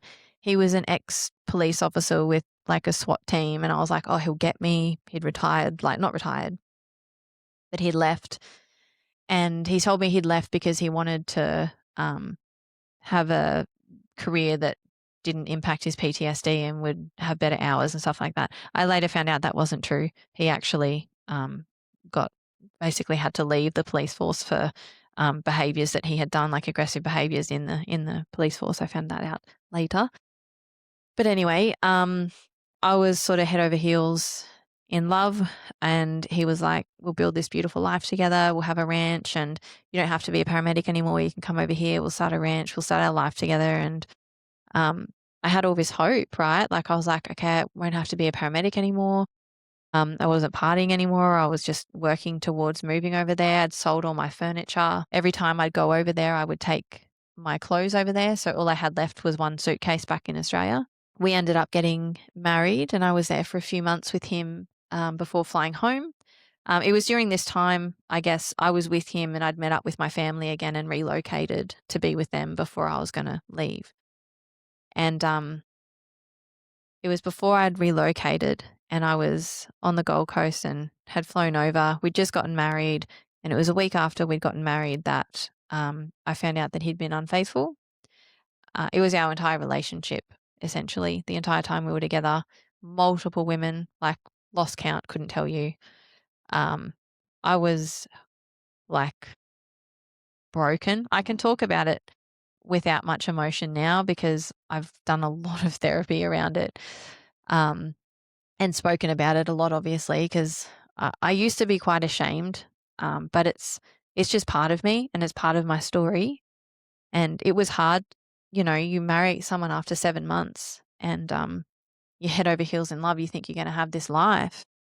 And it was mourning not just the end of the relationship and the betrayal and the trust that I'd put in this person. I'd sold everything and was hinging my life on being with him. Like, to find that out and know that life, like, because he was like, let's work it out, let's do this, I love you, you're my wife, like, please.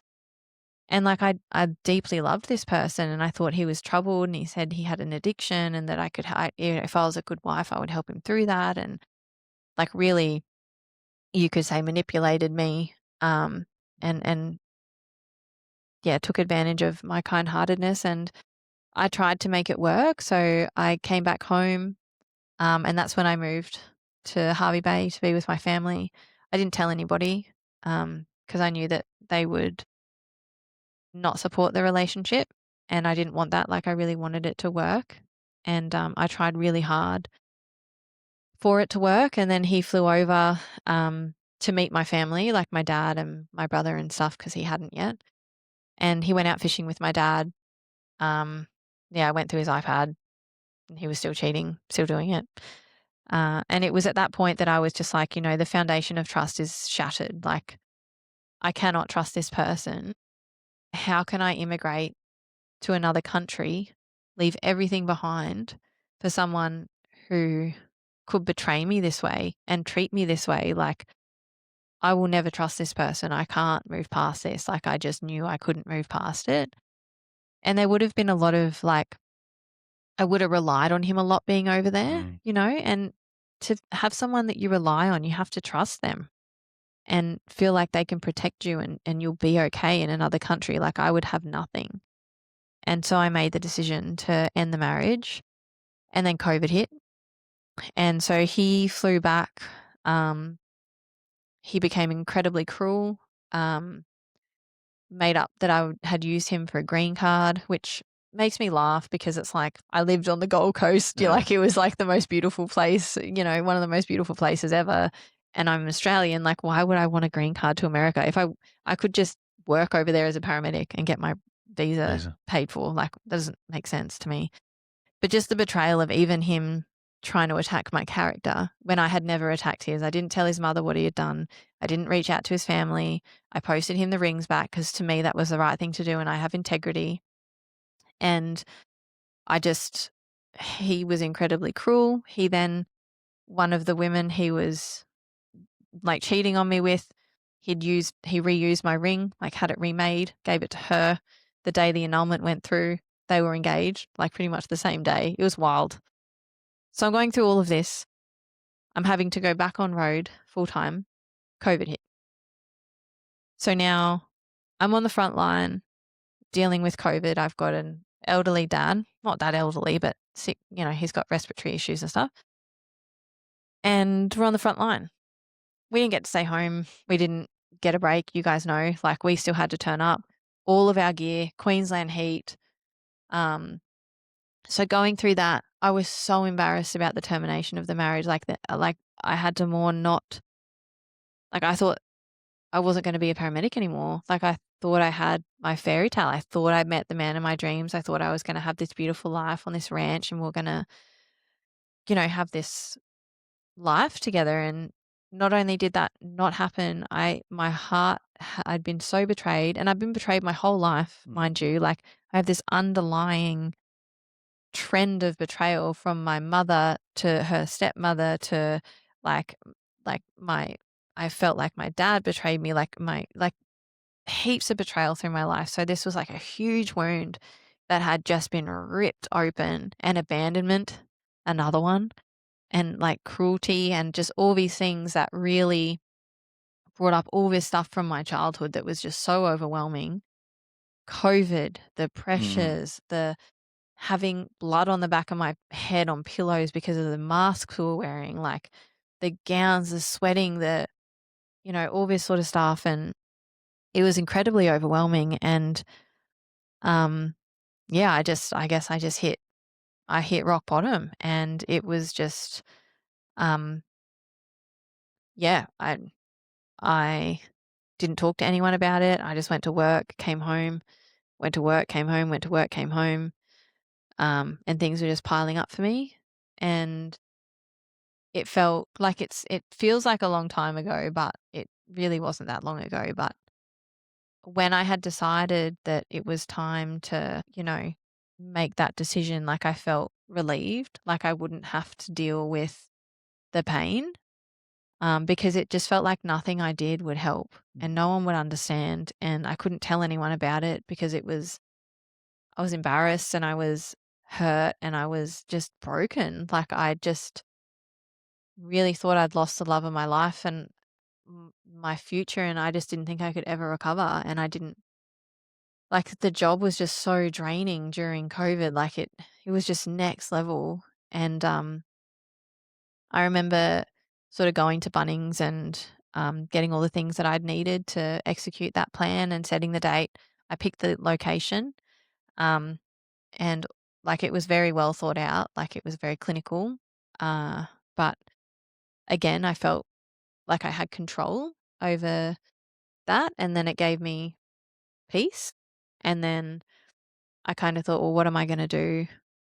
Like, what are some things I want to do before I die? Which is grim, but that was part of my thought process. And I thought, well, like I loved riding horses.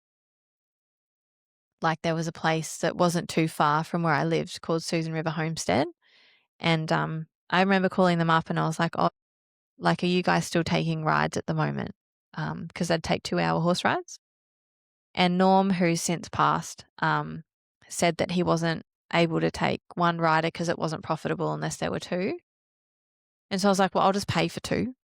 Because in my mind, I was like, I'm going to be dead soon. I don't need my money. So I'll just pay to ride.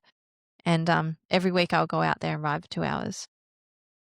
And it changed me.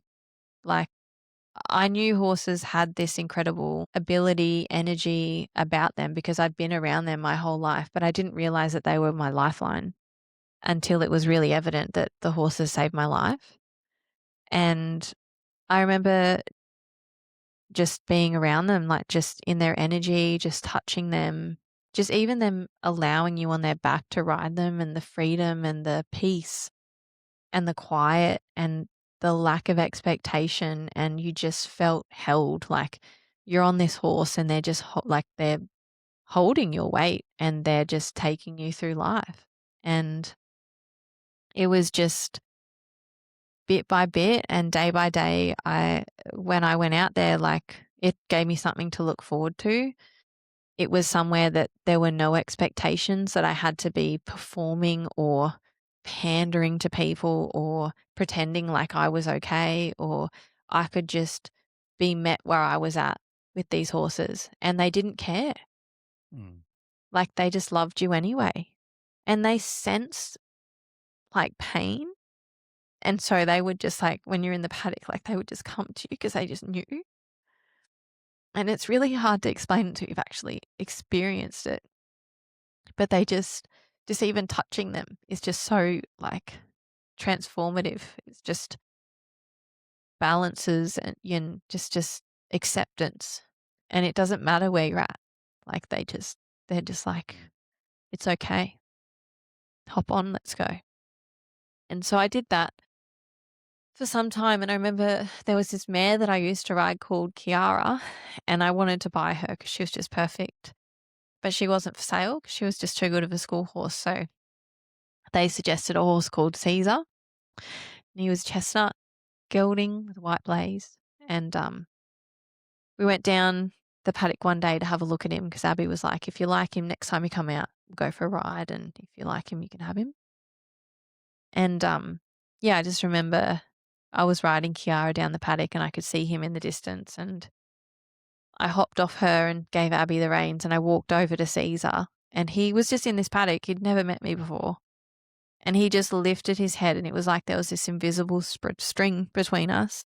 And he lifted his head and walked over to me, and I had my hand out. And I've got the photo, and he just dropped his head in my hand. And like I just remember like that moment, and that was it.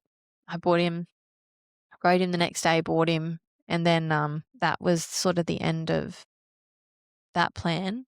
Like I got rid of most of the things that I'd gotten, and I hadn't told anyone about what I was going to do.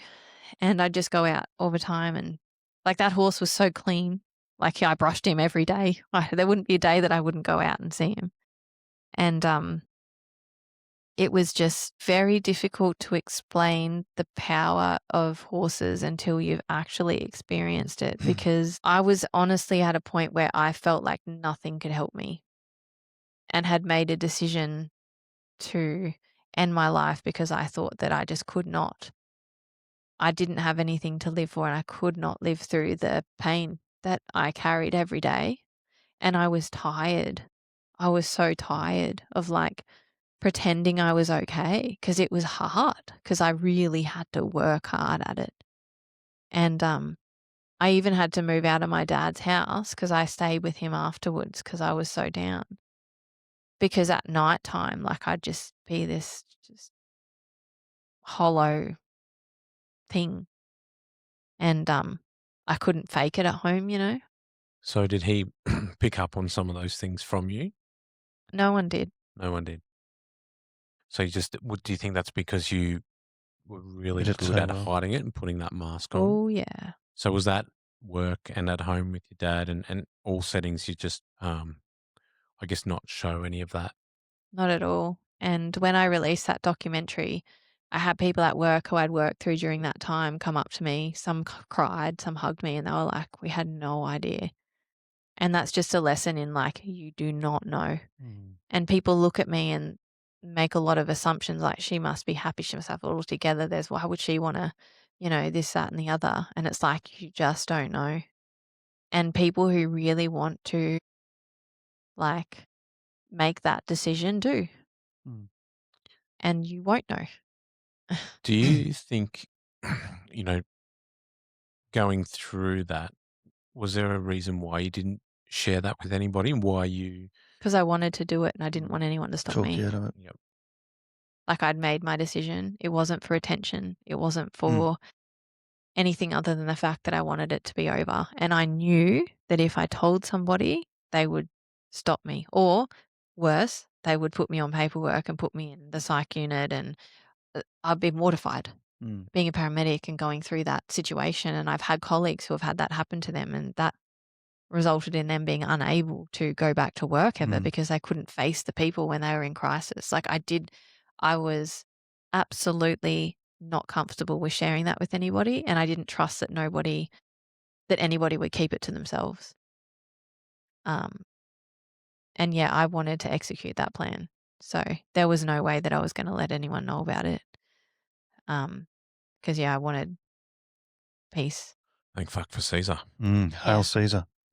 Yeah. So after that, I got Caesar, and then I moved back down to the Gold Coast because I felt like when I left, it wasn't by choice. I just left because I wanted to spend time with my family before I relocated, and I didn't feel like it was a choice, and I like freedom of choice, and I was like, I want to go back to my home. It felt like my home because that's where my friends were, that's where my connections were. And I took Caesar with me, and like things were good. Like Caesar was good. Like I adored that horse. And obviously, like, he's just the best thing that ever happened to me, and I'm so glad that that happened. But when I moved back to the Gold Coast, I fell back into old habits, old, like, groups that I was hanging around, working so much overtime, working more overtime because I didn't want to think about how I was feeling. Trying to date after that trauma was impossible. Gold Coast dating, no less, much worse. So I just worked and worked and worked. Did you put any other strategies in place, like coming out of what had happened? Obviously, Caesar, No. absolute godsend. Was there like, hey, I need to do some additional stuff here? No, not at all. And that's just, I think that's lack of insight and probably a bit of ego. And like, I was like, right, I'd gotten over that. I'm good now. Like, I've got the horse. I'm working back on the Gold Coast. I'm back hanging with my friends. I'm training at the gym. Like, that's all I need. Like, I'm satisfied. And there were things that were creeping in, and there were warning signs, like the more overtime I worked and the more this and the more that. And there were telltale signs that I was falling back into old habits that did not serve me. And because I was working so much, and this was still during like COVID time, so we often had to wear masks and stuff, which meant that we weren't drinking a lot of water. And I can remember being at home and I was so unwell. I had to call one of my friends. I'm like, you have to take me to the hospital because I'm not calling an ambulance, obviously. And so he came around and he was like, you look shit. And I was like, I need to go to the hospital. So I self-presented to the emergency department because I had a fever of 40. They sent me over to the COVID tent. So I had to walk over to the COVID tent. I could barely stand up. I was dizzy. I got there, like, I had a blood pressure of, I think it was like 60 systolic, heart rate of 140, temp of 40. Like, I was breathing out. My oxygen saturations were down. I was septic, obviously. They swabbed me. I had COVID. I had 5 kidney stones and I had urosepsis. And so I had to get transferred from Robina Hospital up to Gold Coast Hospital because Robina couldn't handle me because I was too sick.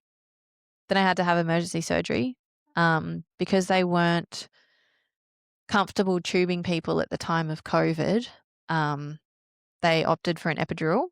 There was a complication with the epidural and I was paralyzed from the legs down for a few days. It was at that time I was in hospital paralyzed that I realized that my Gold Coast friends weren't really friends because I was alone in the hospital paralyzed. I had bed sores because the nurses weren't rolling me because I had COVID and they didn't want to gown up all the time. I was in excruciating pain. I was vegan at the time. And so the food that I was getting served were peas and mashed potato. And I was just laying in this hospital bed, all the thoughts creeping, could not walk, had a catheter. I was in pain because I'd never had bed sores before, but because I was just flat, like my upper body worked and everything, but my legs not. And so you just get these like sores that start coming up. They're like just pressure sores. And then I remember I got a text from the place that I kept Caesar at, and there were these huge floods. I don't know if you remember the floods that ripped through the Gold Coast. People were dying, livestock were dying. And I got a text from her saying that Caesar had been taken by the flood. And I was paralyzed in a hospital bed and I thought my horse was dead. And I was absolutely like helpless. And yeah, had a catheter in, like was starting to get feeling in my toes. I think it was the next day my legs were working a little bit. I said to the nurses that I had to go. They said, you're still too sick. Like you can't, like you're on IV antibiotics and fluid and you can't. I said, fucking get me out of here because I'm leaving. I said, take this cannula out. They're like, well, you still got a catheter in. I said, well, pull it out. That's not a pleasant experience. Like any woman who's had a catheter in, I don't know if you guys have ever had it is not a good time. Having that ripped out is horrendous. And so anyway, had that taken out, had the cannula out, had to prove that I could toilet on my own before they'd let me leave, even though like I'm not under house arrest, like I could have just left anyway. Got a cab home, got in my car. I actually like my leg was still kind of paralyzed because I had to like physically lift my leg to put it on the accelerator and brake. And I drove like every way, like up this way, around that way, up because he was in Tallabudgera Creek. And you couldn't get through. Like every single like route was done. And so I went home and just cried. And I think one thing that I learnt in that moment was that once you've sort of been to that point of suicidality where you've really got a plan and you're very, very firm on executing it, the latency to get back to that point is like very fast as compared to getting to there in the first place. Because I endured like 30 years of shit to get there. And then I'd hinged all my happiness and hope and everything on this horse and he was gone. And in a day, I'm thinking, well, you know, what's the point? And the next day, like, again, I was struggling to move. I had bed sores. I was in a pretty bad way. Probably should have still been in hospital, but I got a text and Karen had said that Caesar had survived and the neighbours had pulled him out of the water. And like I was very relieved, but I was also very scared because I was like, I don't want to feel suicidal. Like I don't want when bad things happen to go straight back there. Like what's happening in my brain? Like what's wrong with me that's where I go, you know, because that's not healthy. It's not helpful. It's not sustainable. And that's where I learned about redundancy. You need more things to keep you going than one. You can't hinge everything. It's like when people are in relationships and it breaks down and they become suicidal. Like, you know, there has to be more to your life than one thing. And particularly us in emergency response, like we need a lot of redundancy. I was going to say, one thing that comes to mind is the job. Yeah. If people pin a lot of their identity, their meaning, their purpose on identity fusion, big. On what the uniform they put on, and if they don't build any redundancy outside of that, because that's something else that can be taken away. Yep, like just that. like that. Yep. You know, whether that's voluntary, involuntary, Yep. the end is going to come, and if you don't build that redundancy, I'll be in for a bit of a shock. 100%, and that's a huge risk factor in suicidality. For emergency responders is loss of the job. Or being under investigation, fear of losing the job. Caesar was okay. I was okay. He was very beat up, but he's a trooper, just like me. And he fought. He had a blood infection because all the debris had cut him and everything. So I nursed him back to health, took him about 3 months, and then we moved back to Hervey Bay. But during that time when I was on the Gold Coast was during the time that I started my podcast because I had realized that there was a lot of stuff happening to people around me that I was very aware of because I'd been there. So now it's like I had this weird laser vision and I'm like, oh, you're in trouble, you're in trouble, you're in trouble. And it's like I had this weird gift now because I'd been to that dimension, and now people that were also there, I was like, oh my God, like this is a huge issue. And so I was like, well, I'm going to start a podcast. And so then I like Googled where a podcast studio was, and I found this guy, and we started podcasting, and I started getting guests on, and I started talking about mental health, and I started doing this. So this is the post-traumatic growth from this suicidality and this challenge with the horse. And this is me going, okay, I'm going to use my trauma for good. I'm going to help people. I'm going to make a difference. I'm going to give myself purpose outside of the job. And I'm going to use my experiences to empower people to know that they're not alone, and that, you know, so I started this podcast, which, as you guys know, podcasts are, you have to be all in, and it's time consuming and it can be draining. And for me, when I'm creating, which is why I've taken a hiatus, when I create, I have to be all in, because if I'm not all in, it's not authentic and it goes against my core values, because one of my main core values is authenticity, right? And integrity and these sorts of things. So I did that for a while, and it was so great, and it landed me talking gigs all around the world. Like I've spoken in so many different countries about my story and about post-traumatic growth and about equine therapy because of that podcast. And it's helped so many people, and it's so great getting feedback, and people will be like, I've just listened to your podcast. Thank you so much. And it's beautiful to know. And you guys would have probably had the same, like you can make such a huge impact, but it also is like, you have to be all in and you have to be okay. And so when I was doing it, I felt like I'm good and I'm okay and everything's going well, and I can produce and I can create and I can put this out into the universe and help people. And I was like teaching at the uni, and I was like writing a book, and I was talking all around the world, and I was doing all these things, and I felt great and everything was good. And I was working casually with the ambulance service at that time because I'd taken a step back. And then I moved back to Hervey Bay with Caesar because my brother was due to have his baby. Well, his wife was, not him. And like I wanted to be a present auntie and stuff. And the Gold Coast, I began to learn after that hospital visit, I was like, well, maybe the connections I had down here weren't as authentic and real as I had hoped. Like they were fun, but I wasn't after fun. I was after connection and family and grounding and healing. So most of the time in life, we're in a growth phase or in a heal phase, right? So I was in a growth phase, and then I was like, no, I'm actually not as well as I thought I was.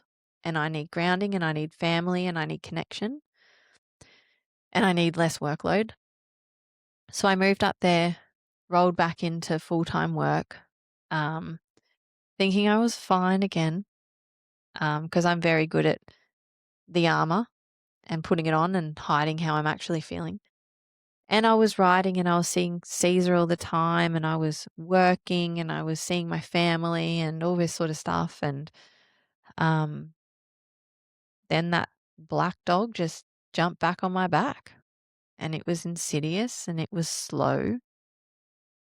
And it was the night shifts that were becoming more relentless, the lack of sleep, the frustrations with the job and the expectations of people, the ramping, as soon as you log on, getting a job that's been pending for 6 hours, rocking up on scene and being abused.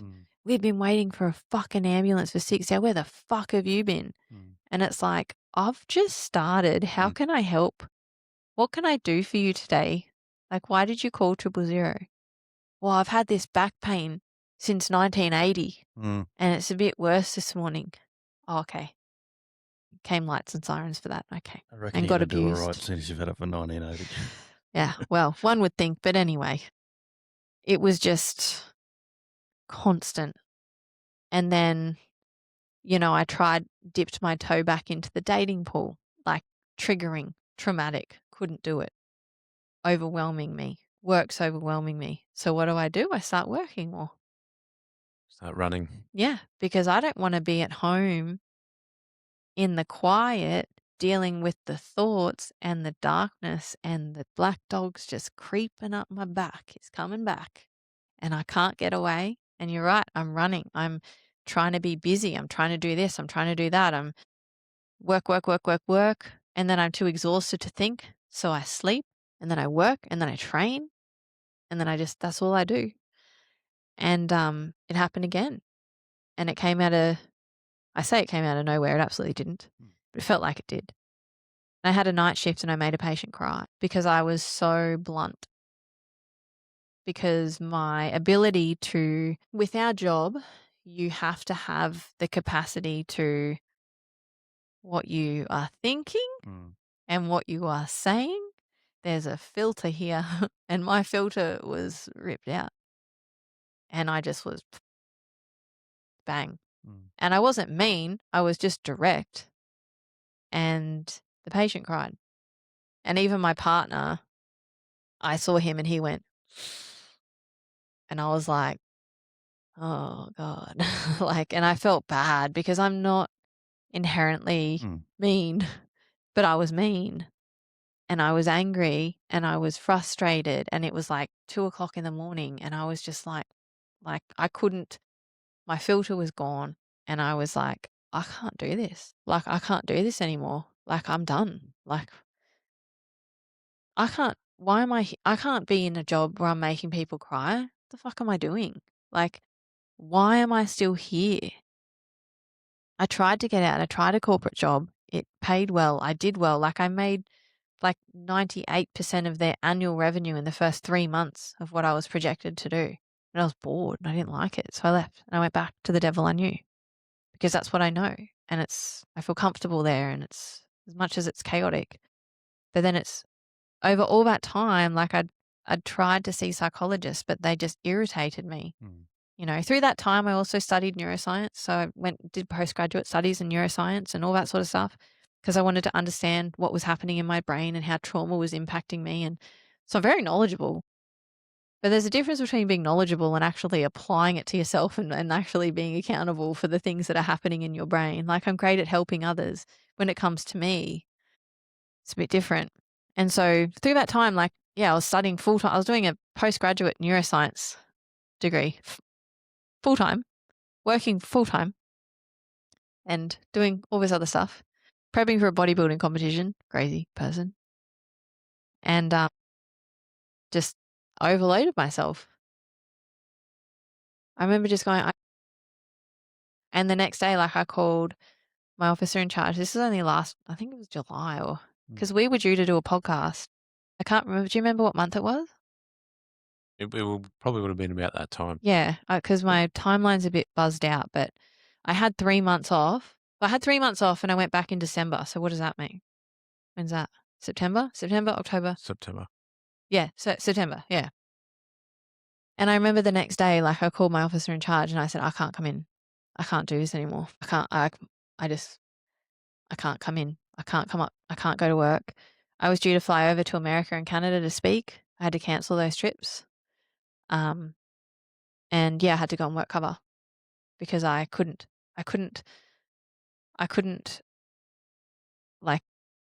do anything.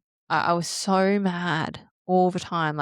In traffic, I was mad. At the shops, I was mad. I rammed a chick's trolley because she was I live in a retirement area, right? There's old people everywhere. They got nothing on.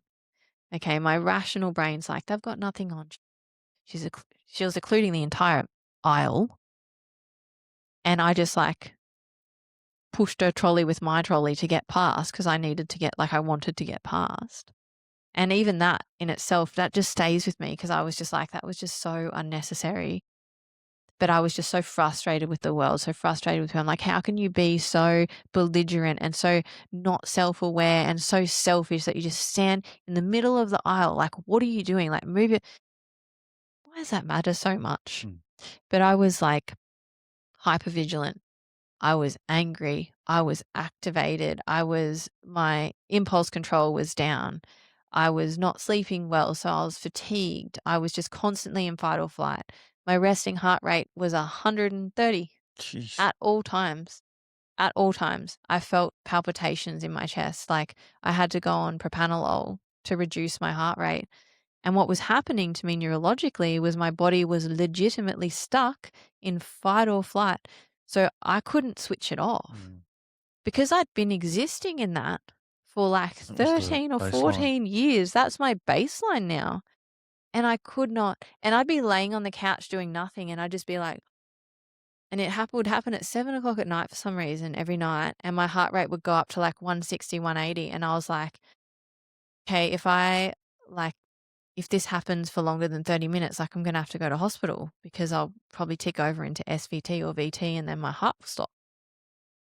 And so I was like, it was debilitating, but this relapse was worse than the first one. And I felt like it came out of nowhere, but it didn't. But what had happened is all this stuff had happened and the equine therapy and I was doing all these beautiful things. But it was sort of surface level, like it wasn't really enough. Like I wasn't really getting into the meat and potatoes of what was going on with me. And I was sampling psychologists. They always irritated me because they'd be culturally incompetent. They'd say something and I'd write them off. I'd be like, you're a fucking idiot. Or they'd say something or they'd be curious about a job. And I'm like, I'd get like cagey about it. I'm like, why do you need to know about the job? It's got nothing to do with you. Like I felt like they just wanted to get information because it was interesting and I'd write them off. And it wasn't until I took time off and then I started looking at like different places to go. Like I was like, I need intensive support. Like I need to go because I was physiologically impacted. Like my heart rate was uncontrolled because my brain was stuck in fight or flight. There was no off switch. And I said, that's incredibly dangerous, like just for my heart health. And that would cause anxiety because you're anxious because your heart rate's up, but your heart rate's up because you're anxious. And it's this vicious cycle and you physically, and I am so against medication. But when I saw my psychiatrist who I'd seen years ago, he was like, oh, Marissa, it's been a few years. And I was like, yeah, sorry about that. Because he'd given me my diagnosis of PTSD. And he said, you need to take propranolol. He's like, he wanted to give me all this stuff to sleep for anxiety. And so I said, I don't want any of that. But I need something to physiologically reduce my heart rate because I can't do it. So I had to start taking propranolol, which is a beta blocker, which reduces your heart rate like chemically. And it helped. And the good thing about that was that it stopped the cycle of anxiety. So I'd be anxious because my heart rate was up, my heart rate was a cycle. Heart rate was down. So your anxiety goes and down. so the anxiety went down. So then what that then allowed me to do was actually be like, oh, wow. Like I have actually been anxious for many years, it seems. But that became my norm and I didn't realize it. Well, that's a bit scary. Very wound up all the time. And then I started looking for the intensive places to go for me, like where you're in a place that, is incidentally what I'm working towards creating now because there is no such thing that's affordable. So I found these different places around and they're like, sound great. They're like, oh, you can go, you fully immerse yourself in these places. You've got a psychology appointment every single day. You've got meditation, yoga, food's included, accommodations included in this tranquil place.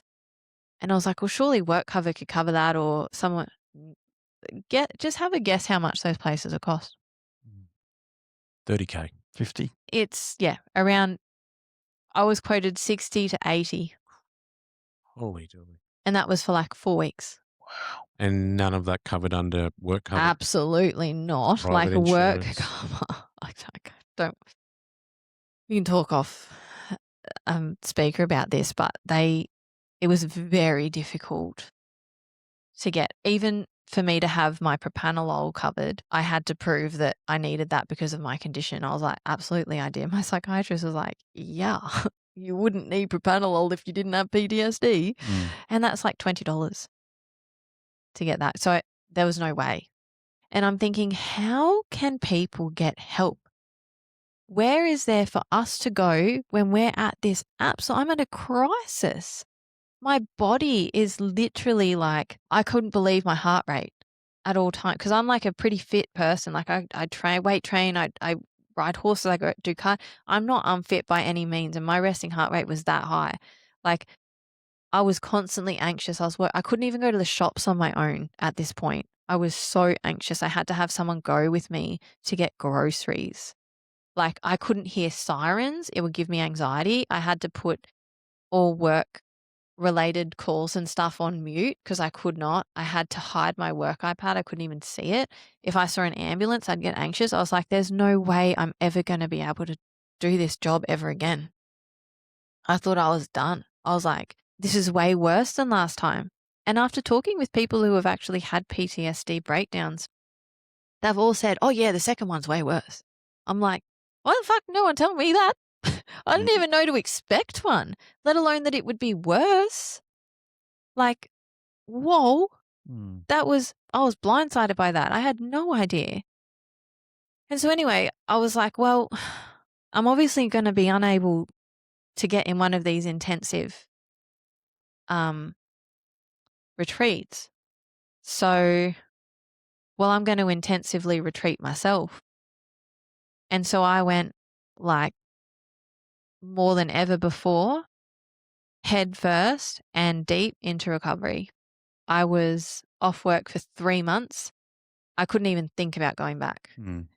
I thought that like there was just no way that I would ever. I can say like hand on heart, I never thought I could step back on an ambulance. And I was so sure of that. I was telling people like I'm done. Like I was telling like she's my good friend now, but I had her as a uni student, then as a graduate, and now she's qualified. And when I told her, she cried. And I was like, I just can't do it, Ness. Like, I'm done. Like, and I don't know what I'm going to do. And that identity fusion. And I was just like, there were 2 days where I was really down. I had a friend come stay with me, and I communicated to everyone around me how I was feeling and how vulnerable I was. So the difference this time was I wasn't silent about it. I was like, I'm really struggling. I just need connection. I need support. My girlfriend, she dropped everything, came straight over to my house. She stayed with me for a few nights. No expectations, no talking, just watched Netflix and ate naughty food and had our dogs. And that was incredibly comforting.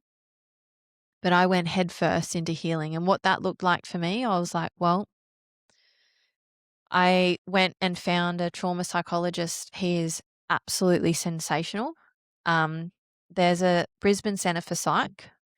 They're located in Stafford. His name's Dr. Baladin. He is incredible.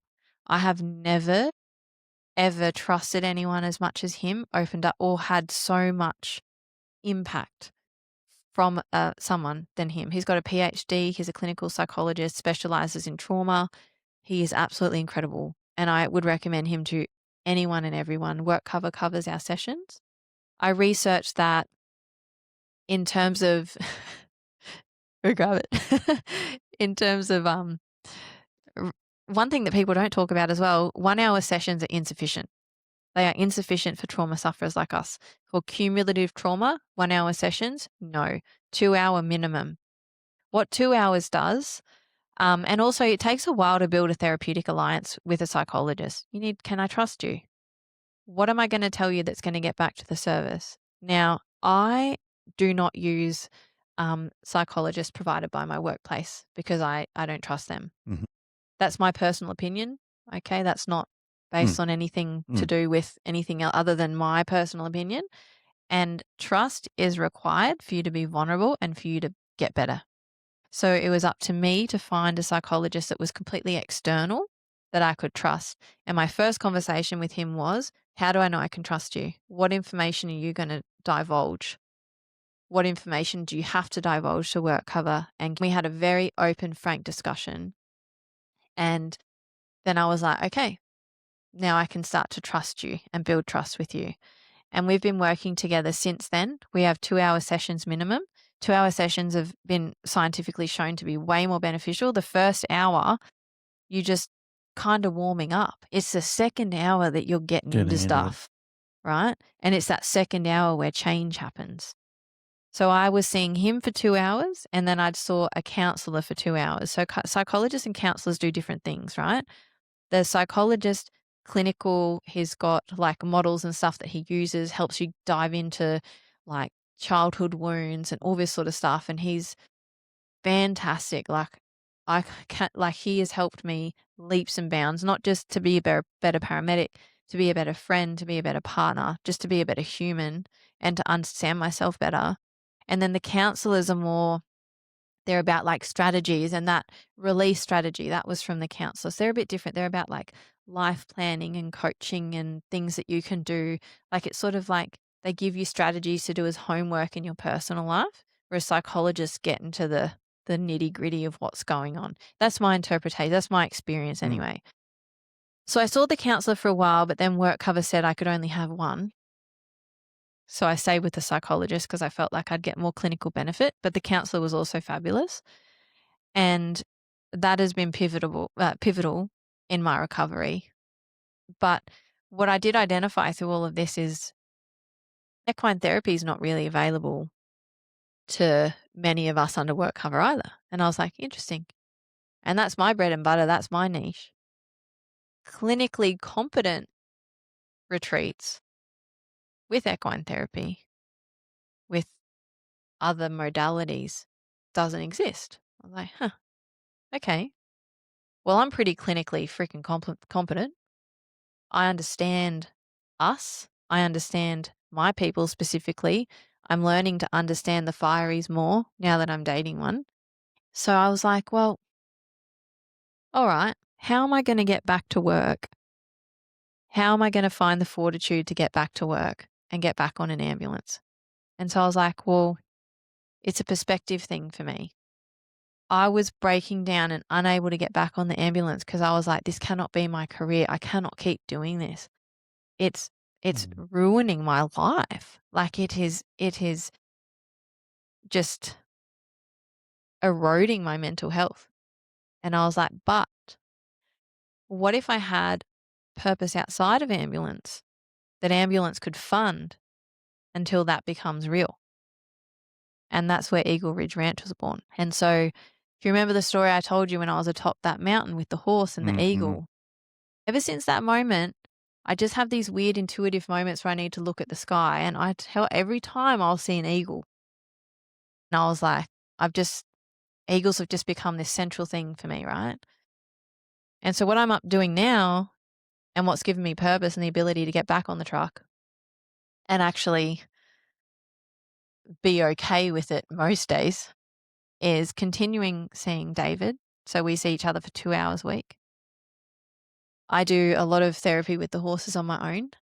I'm starting to write frameworks for my equine therapy program. I finished my neuroscience studies and I'm now looking at properties to buy, blank properties that I'm going to create Eagle Ridge Ranch. And that place is going to be where people, not only people in crisis like where I was that need somewhere to go and they need somewhere now, but it's also for people who want to, if they're exiting the service, if they've just started the service, if they're in the service but they want to be able to maintain service.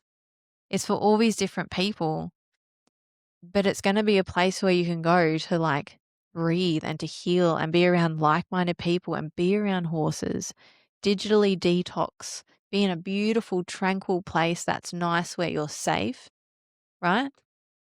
Have a day where partners are welcome, have a partner education day. Partners come in, tell me what your problems are. You know, have clinical psychologists working out of there, have a psychiatrist that's all of them are going to be vetted by me. Because if you're a dick, you're not in. Not coming. Yeah. And imagine that. Imagine if you guys knew of a place that was made by one of you that everyone who works there is clinically competent and gets it. You don't have to explain anything. You got these beautiful cabins. There's horses, right? There's a gym. There's all these like, I'm going to get a donkey. I know they're loud, but I quite like them. You know, and you can just be and you can heal and you can be around people. And every night there'll be a fire or talk. You can talk or you can not talk. It's up to you. I'm still developing the framework of what the different retreats look like, the different lengths. The costs will not be anything like that. right? And a lot of the time, if the cost is down and work cover sees value, DVA is easy. But DVA is not the problem here. The problem is the state services. The federal things are covered, that's fine. We need help and there's no help. And if you want to keep people in these jobs that take everything from them, you have to support them to either leave, to stay, or to be equipped at the beginning of their career to know what they're getting into and know the strategies that are going to help them. And that's what this is going to do. And so the reason I was able to get back on a truck, and I can hand on heart tell you when I sent you that message, didn't think I could. But having this dream and even telling you this now, I get excited.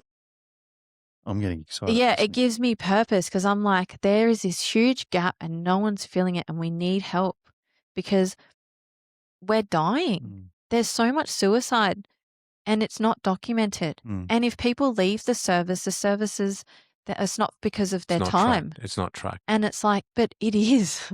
It is. And even more so because they've left. And they're the people you got to be most worried about. But we need somewhere for people to go where they can, heal to a point where they can either function or prosper or even think about, because there's, what's the name? Fordham. Oh, yeah. Fordham Australia. They help people transition out, right? Get them involved. Because Danny and I chat. So it's like, there's this huge gap here for us. And we're like these forgotten people. The community would crumble if we didn't exist. But wouldn't it be great if we had a place to go? You don't want people to be at breaking point and just leave and then die. Wouldn't it be good to have people that are empowered, that feel good, good paramedics, good firefighters, good police officers, good military personnel, right?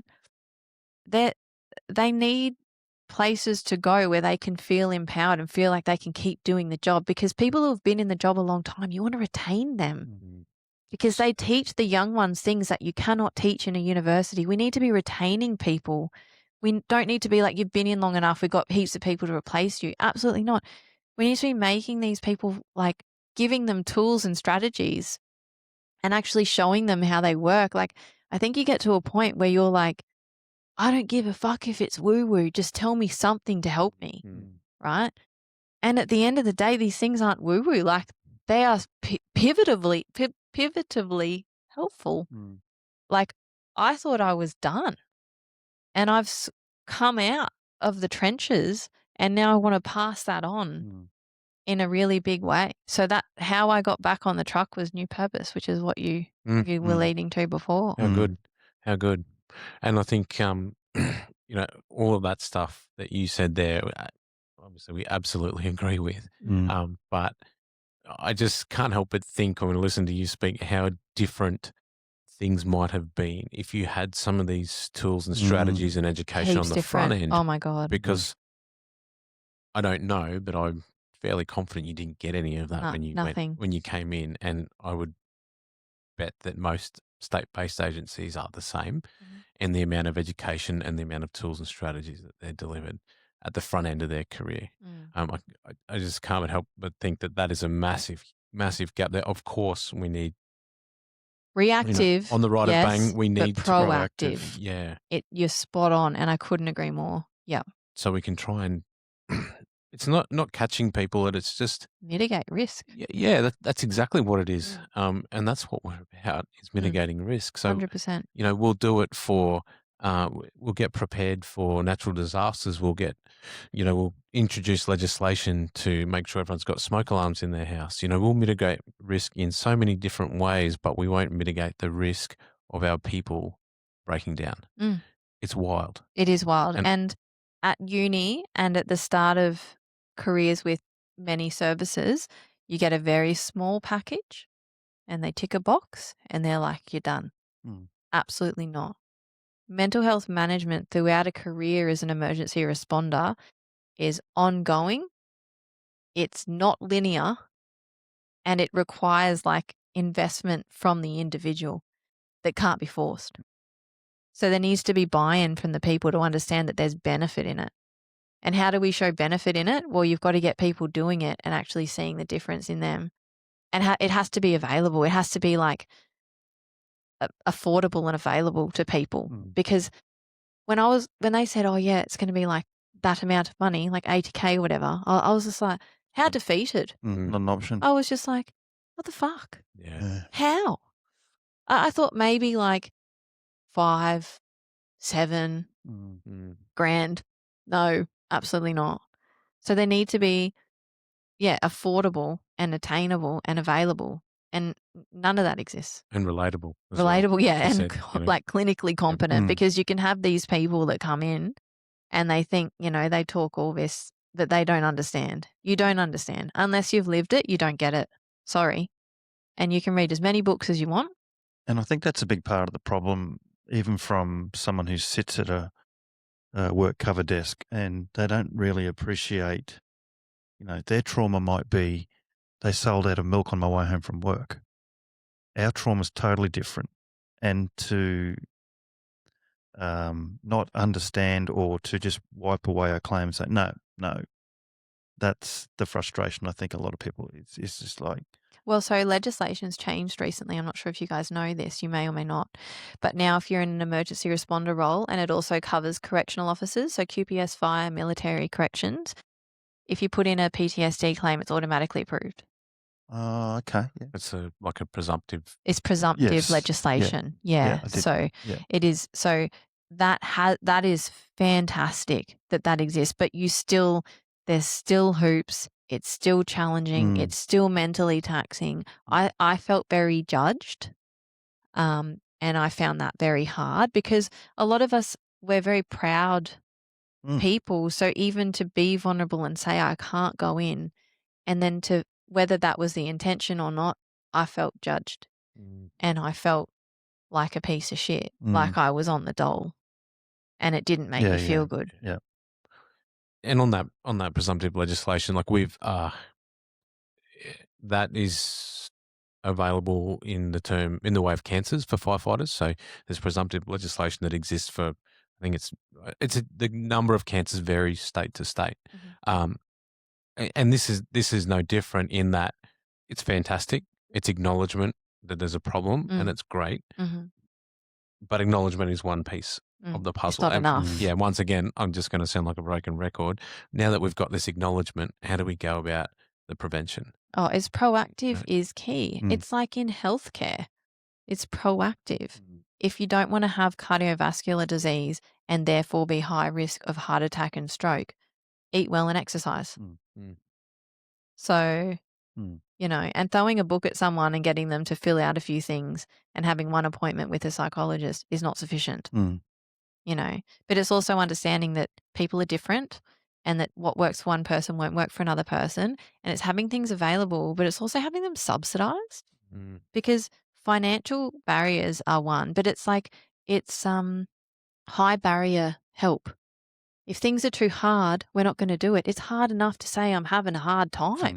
But if getting help for that hard time is hard, we're not going to do it. We're just going, too much. Especially you think someone who builds up enough courage to call someone and say, I need help. There's a slight relief there. Good, I've done it. Yeah, that's going to be $80,000. Yeah, high barrier support. Bang. Just, you're spiraled. 100%. Yep. And that, there's a huge gap, and something needs to change. And whilst it's a big sort of endeavor that I'm doing, and it's a big dream, I need to figure out, surely there's I don't know what kind of funding there is. I don't even know what that looks like yet. All I know is that I'm looking at land, and it's going to happen in the next few years. And it's crazy to me. These things exist. I'm going over to Montana in June, and I'm going to be visiting different places to see what they do and how they do it and their funding and stuff. But in the States, they're everywhere. These places are everywhere, and they're free. So what are we doing in Australia? We need a great question. And yeah, it's really, it blows my mind. We spoke to a guest last week, or a guest that's coming on, and same thing, ex-police, talking about we need a massive committee from all services to sit down, be on one page, aiming to the DV model. Sorry, the defense model of white card or whatever that looks like. But just forming that one big group to finally, because we matter. yeah, oh, most definitely, We matter, and not having something makes you feel like you don't. And we give everything to these jobs. Everything. Sometimes your family, sometimes you lose your partner, your family because of the trauma that you endure in this job. You lose everything. There should be something. Like, we need help. People are crying out for help. The suicide rates, the dropout rates of people leaving the service, the rates of PTSD, anxiety, depression, wholly underreported. Because why would we bother? Because there's no help, and we just feel like we'll get judgment. The sad part to that is too, I think if you could speak to anybody in any service, they'll know someone going through it presently or been through it, or now that's a scary statistic in itself. I know 4 or 5 people currently going through it, and to hear their stories is sad because in their mind, one in particular is saying, "I'm never coming back on the trucks." That sad in itself, but like you alluded to earlier, there's a lot of experience that we've lost. I would like someone to do a cost benefit analysis to see what the upfront cost is to rehab. Oh, sorry. Do you mean like training someone new? Well, proactive, not reactive, proactive. Yeah. Sort of that early, giving them what we need, to the end of it when someone's totally burnt out and get the money that the organisation's lost or had to have, it doesn't make sense to me if it was a business model, they'd go broke, because you can't survive a business on, you're running, what's the old saying, smell of an oily rag. It's just, yeah, I don't know. We have this conversation a lot, and we just need someone to listen. I know. Especially from someone who's walked the walk and said, "Hey, I know." It's like, who can help us? Yeah. Like, please, we need help. Just that one set of ears to go, "Oh, yeah, we can help." It feels impossible. Like, and sometimes, like, even when I stopped the podcast and I went into this real healing phase, and I've really tried to figure out this plan, like, sometimes it's just exhausting because you feel like you're the only one. Am I the only one who's like trying to change something or be heard or get people to realize like what's happening here to some of the most important people who serve the community day in, day out, on birthdays, on Christmas, on anniversaries, on their child's birthdays, when they're mourning, when they're this. Like, we turn up no matter what. We are absolutely fundamental to the functioning of society. And we're forgotten. And it's sad. And it makes me sad, and it makes me mad. To answer that question, I can absolutely say that there are people trying as well. Like, you're definitely not the only one out there. And I think that could be part of the problem too, is that, you look at defence, and that's a federal thing, and it covers everyone. Doesn't matter whether you served in Perth, Townsville, Sydney, Victoria, whatever. We're fractured. We're state-based. We're separated into a number of different services, and there is a lot of people doing a lot of good things in this space. We know, we talk to them, you talk to them, there are people doing it, but perhaps that's also part of the problem too, is that everyone's running their own race, trying to come up with these plans and do these different things instead of having I totally agree, which is what you were talking about with the committee. Yeah. I totally agree with you. Like, I don't want to take light away from the people that are doing great things, because they do exist, but it's like, it needs to be more. It's some oversight. It needs to be enough that it's making impact on a large amount of people, and it's accessible to everybody who needs it. And it's like, where do you begin? Like, how do we bridge this gap? One positive I will say is that I've noticed a bit of a shift over the last couple of years. A lot of the non-for-profits and a lot of these groups that exist in the ESO space are now taking on first responders as well. So before, it was like ESOs existed, wholly and solely for defence. But now these organisations are starting to recognise first responders as well, the police, ambulance, fire, corrections, and they're also coming under the umbrella, and more services are becoming available as well. But it's just knowing where to look and where to reach in, what's available before, post, during, all of those sort of things. There's a lot of them out there. Yeah, well, there's so many points at which help needs to be injected, like you said, proactively, pre-entering or just entering, during if you want to maintain service and all that sort of stuff, and then exiting, Mm. because those three areas are very different. What they need and who they are and what they're experiencing are all very different. Mm. So yeah, certainly things that target those three areas would be beneficial as well. Even things like, we pay, or most services, some services do, union fees for if we need support in a unfair dismissal or I'd happily pay money fortnightly out of my pay for some sort of medical insurance to go, if I need it, I can tap into that because, I've contributed for X amount. But again, I think we just need some strong heads in a room and to nut out, and to go somewhere where voices and numbers, is powerful and voice is powerful, and to have that one or two people just go, okay, we got a problem. Yeah, well, even people with like heads in policy and parliament who that's way above my pay grade. I don't understand how that works, who's who in the zoo, nothing like that.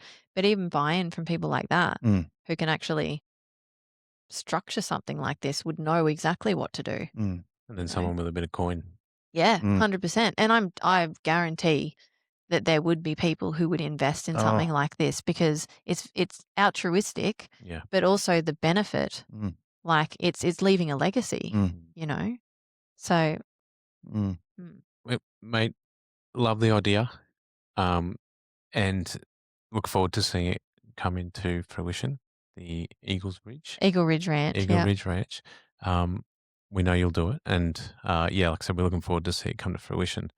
Just quickly, we'll round it out soon. Back on the trucks now. Where are you at the moment? Yeah, look, I think I'm mostly doing well. I was very touched out yesterday. My last shift, I almost didn't go in. I was just exhausted. I think, you're never going to go back and it's going to be sunshine and rainbows and everything's good. It's been challenging, but I think all of the things that I've learnt, even in the last 6 months since taking time off, like that time off I really needed. But I'm doing good. I think having a different perspective of why I'm at work helps, and knowing that it's not forever help, and knowing that I'm working towards something helps. So on those days where I'm just exhausted and there's very demanding patients or challenging situations that I'm facing that are just draining, I just think, all right, it's for the greater good. Like, this isn't forever.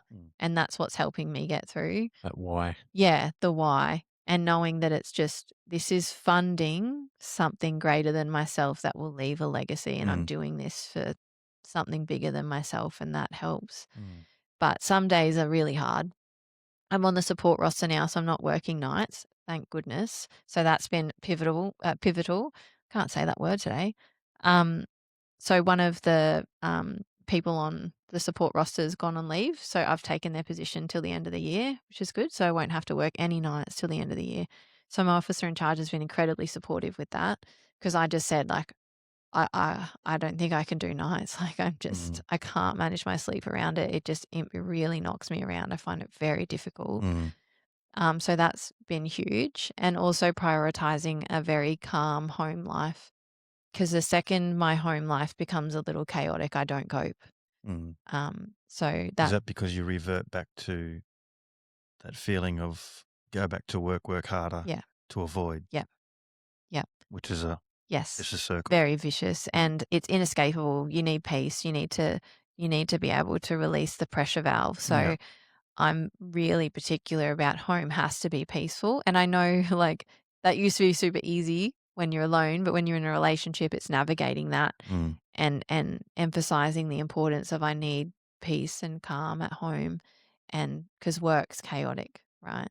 You can't, if you've got chaotic and chaotic, then there's no escape. And that's, there needs to be peace somewhere. There needs to be compromise somewhere. So for me, it's been really focusing on peaceful home and managing work and being really open and transparent when I'm not doing too well.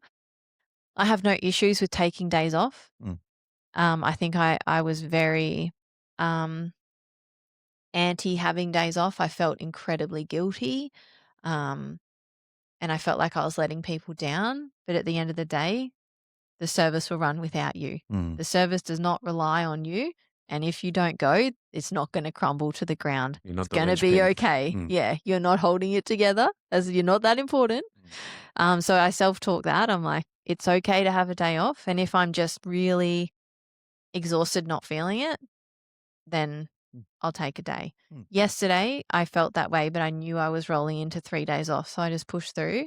But if I had another shift afterwards, I probably would have taken that day off. Mm. And there's nothing wrong with that. Yeah, and just being really proactive with my psychologist, still seeing him 2 hours a week, has been really good.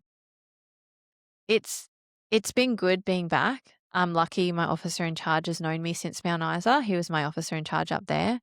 He's seen me through everything, so he's super supportive, so I'm very lucky. So, yeah, I guess it's just I just take each day as it comes. Some days are a lot easier than others, and I enjoy work, and other days it's a real drag, it's hard. Mm. But I think it's just trying to remember the why Mm. is helping me get through. Definitely. But I'm certainly better than I was. I'm just impressed that I could get back on the ambulance, to be honest, Mm. because I really thought I was done. Mm. Good job. Yeah. Yeah, well done. Question I have, might have just answered it, but is anyone, whether it be in your workplace or external workplace, who's been your biggest mentor in your life to get you through or to look up to? And has there been anyone that's Oh, I think there's been a few, but not like consistent, I guess, like for different segments of time. But I guess colleagues of mine who I've seen, like generally they're a lot older, like they've probably been in 30, 40 years. And it's not since I've been like struggling a bit and that I see them and I say, how have you done it? How have you stayed in so long? Or how have you maintained your marriage? Like, how have you done that? So there's a few people that I could definitely pick out, a couple from the Gold Coast and some up here, that I've actually just outright been like, how have you done it? Because I think that's amazing to be in for 40 years, but also to still be with your wives. Like, teach me, like, how did you get through that? Because, like, that's no easy feat and not many people can achieve that anymore. So I would say probably those people the most in terms of just, yeah, their resilience. Like, how have you done it? And one lady in particular at my station, like, she still loves the job and she's been doing it like probably for like 30 years and she loves it. And she just, Built different. yeah, built different. And I'm just like, man, that's cool that you can still really enjoy it. So it's nice to see that. But I guess outside of all that is, I don't know if you guys know Dan's son, but he does all the artwork. You would know his artwork. Have either of you got your phones? Dan? Mm-mm. Nah. He does incredible artwork on emergency responders and stuff. He talks like all around the world about PTSD and post-traumatic growth and stuff. And he's now a counseling therapist. And he's been through, he was a firefighter paramedic over in Canada.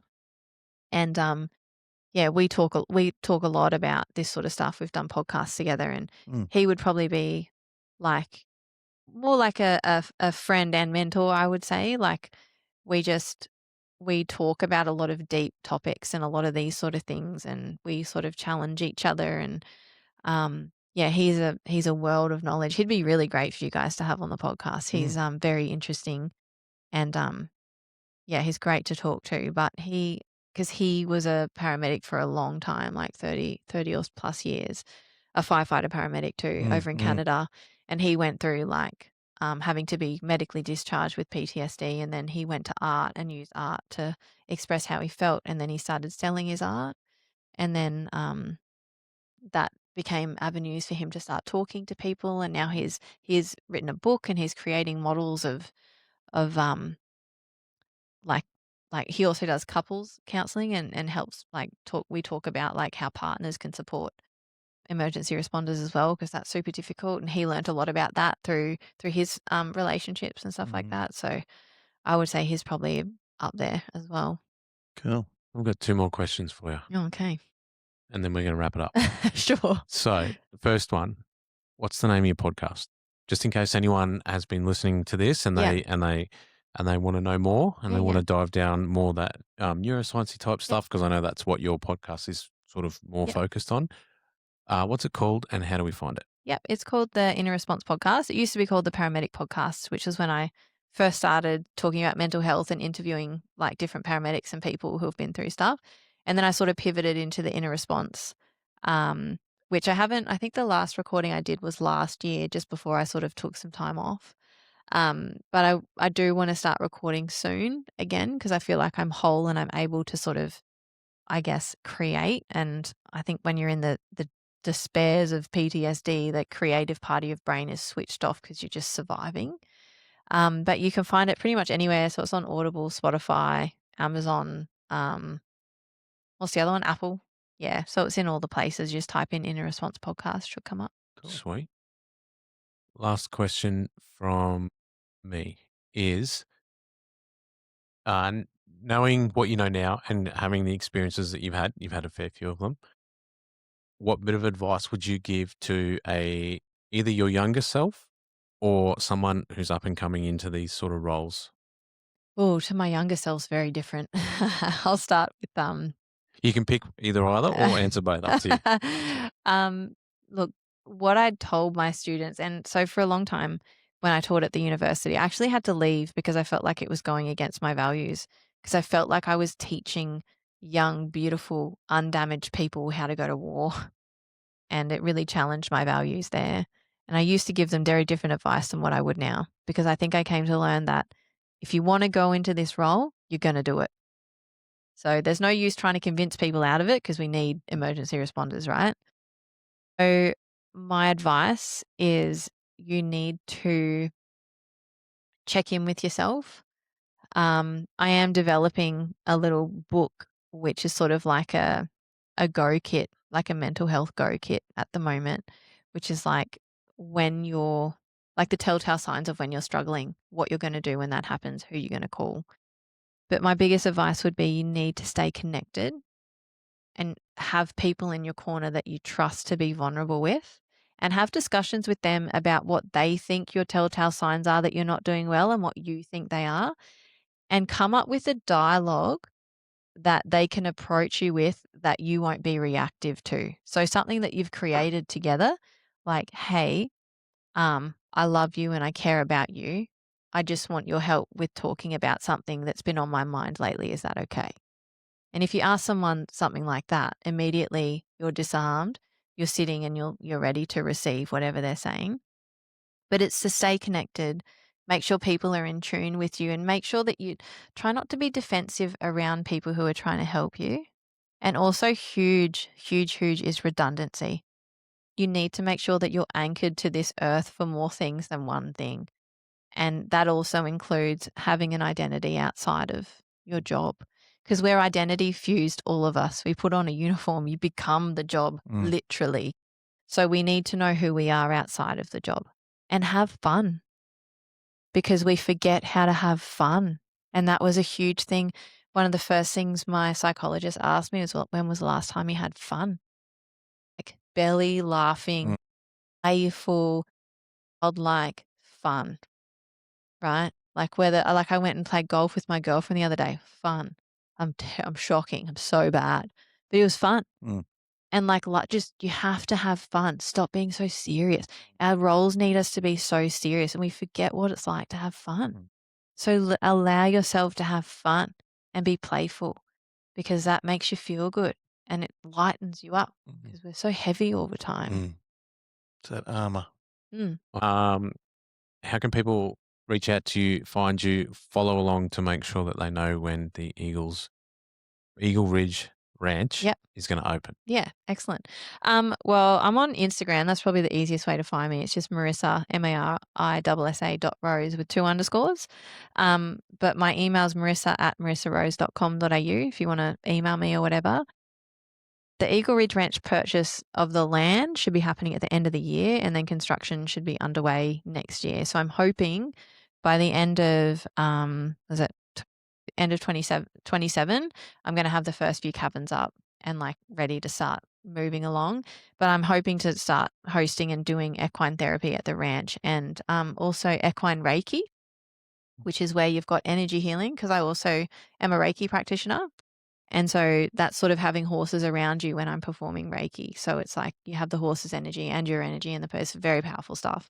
So I'm hoping to have that even before then. But I'll be creating like an Instagram page for Eagle Ridge Ranch and a YouTube channel. So you'll be able to see it like starting, being constructed and all the things. So Yeah, good. yeah, it's going to be like, I'm pretty excited. I'm just trying to find the right space, because it's like, I'm not very, I don't know, like I learn a lot. Feel like I learn that I know nothing all the time. And what I mean by that is like when I born this idea, I was like, oh, great. But then it's like, oh, you have to get council approving. You got to get zoning. You got to make sure that there's this. You got to make sure that there's that. So in order to even buy a block that is like able to be utilized as that, there's a lot of things that you have to actually. So I'm learning a lot of stuff, and like about bores, like you need an established bore, and bores are really expensive to get, and you need this and you need that. So it's been good. But yeah, there's a lot of things that I'm sort of learning along the way. But I figured a YouTube channel would be cool, because I think a lot of people, like if I'm learning, then they can learn and maybe they can do it or whatever, because there's not a lot of information about all of this stuff, and I'm learning like heaps of things. And I figured maybe people want to follow along.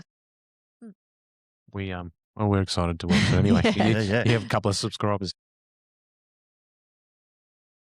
Well, that'll probably pull us up. I've got no more surprise questions for you. Okay, cool.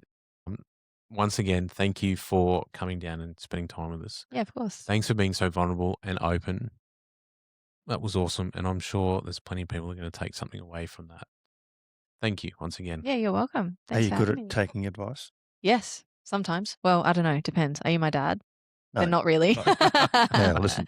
No, like your story, obviously there's a common theme in your DNA, which is you sacrifice a lot to help other people to the detriment sometimes of your own health. So just be kind and let people help you too. Yeah, that's really good advice. I get Yeah. told that often. Yeah. I find it hard to receive help. Yes. I'm So getting better. There's a lot of lucky people out there on the other end of your kindness and generosity, and you need a little bit back too. Yeah, thank you. Mm. I'll take that on board. Thank you. Even though you're not my real dad. Yeah. Because if you're my dad, I never listen to my dad, but that's fine. Sounds like my daughter too. My daughter will be listening and going, Dad, shut up. Awesome. Too good. Thanks Thank you very Marissa. much. That was awesome. No worries. Thanks, guys. Thanks for listening. If you've enjoyed this episode, please show your support by subscribing, liking and rating the podcast on your listening and social media platforms. We are always looking to improve what we do. If you have feedback, suggestions for further guests, topics, or would like to be a guest yourself, please contact us via Instagram.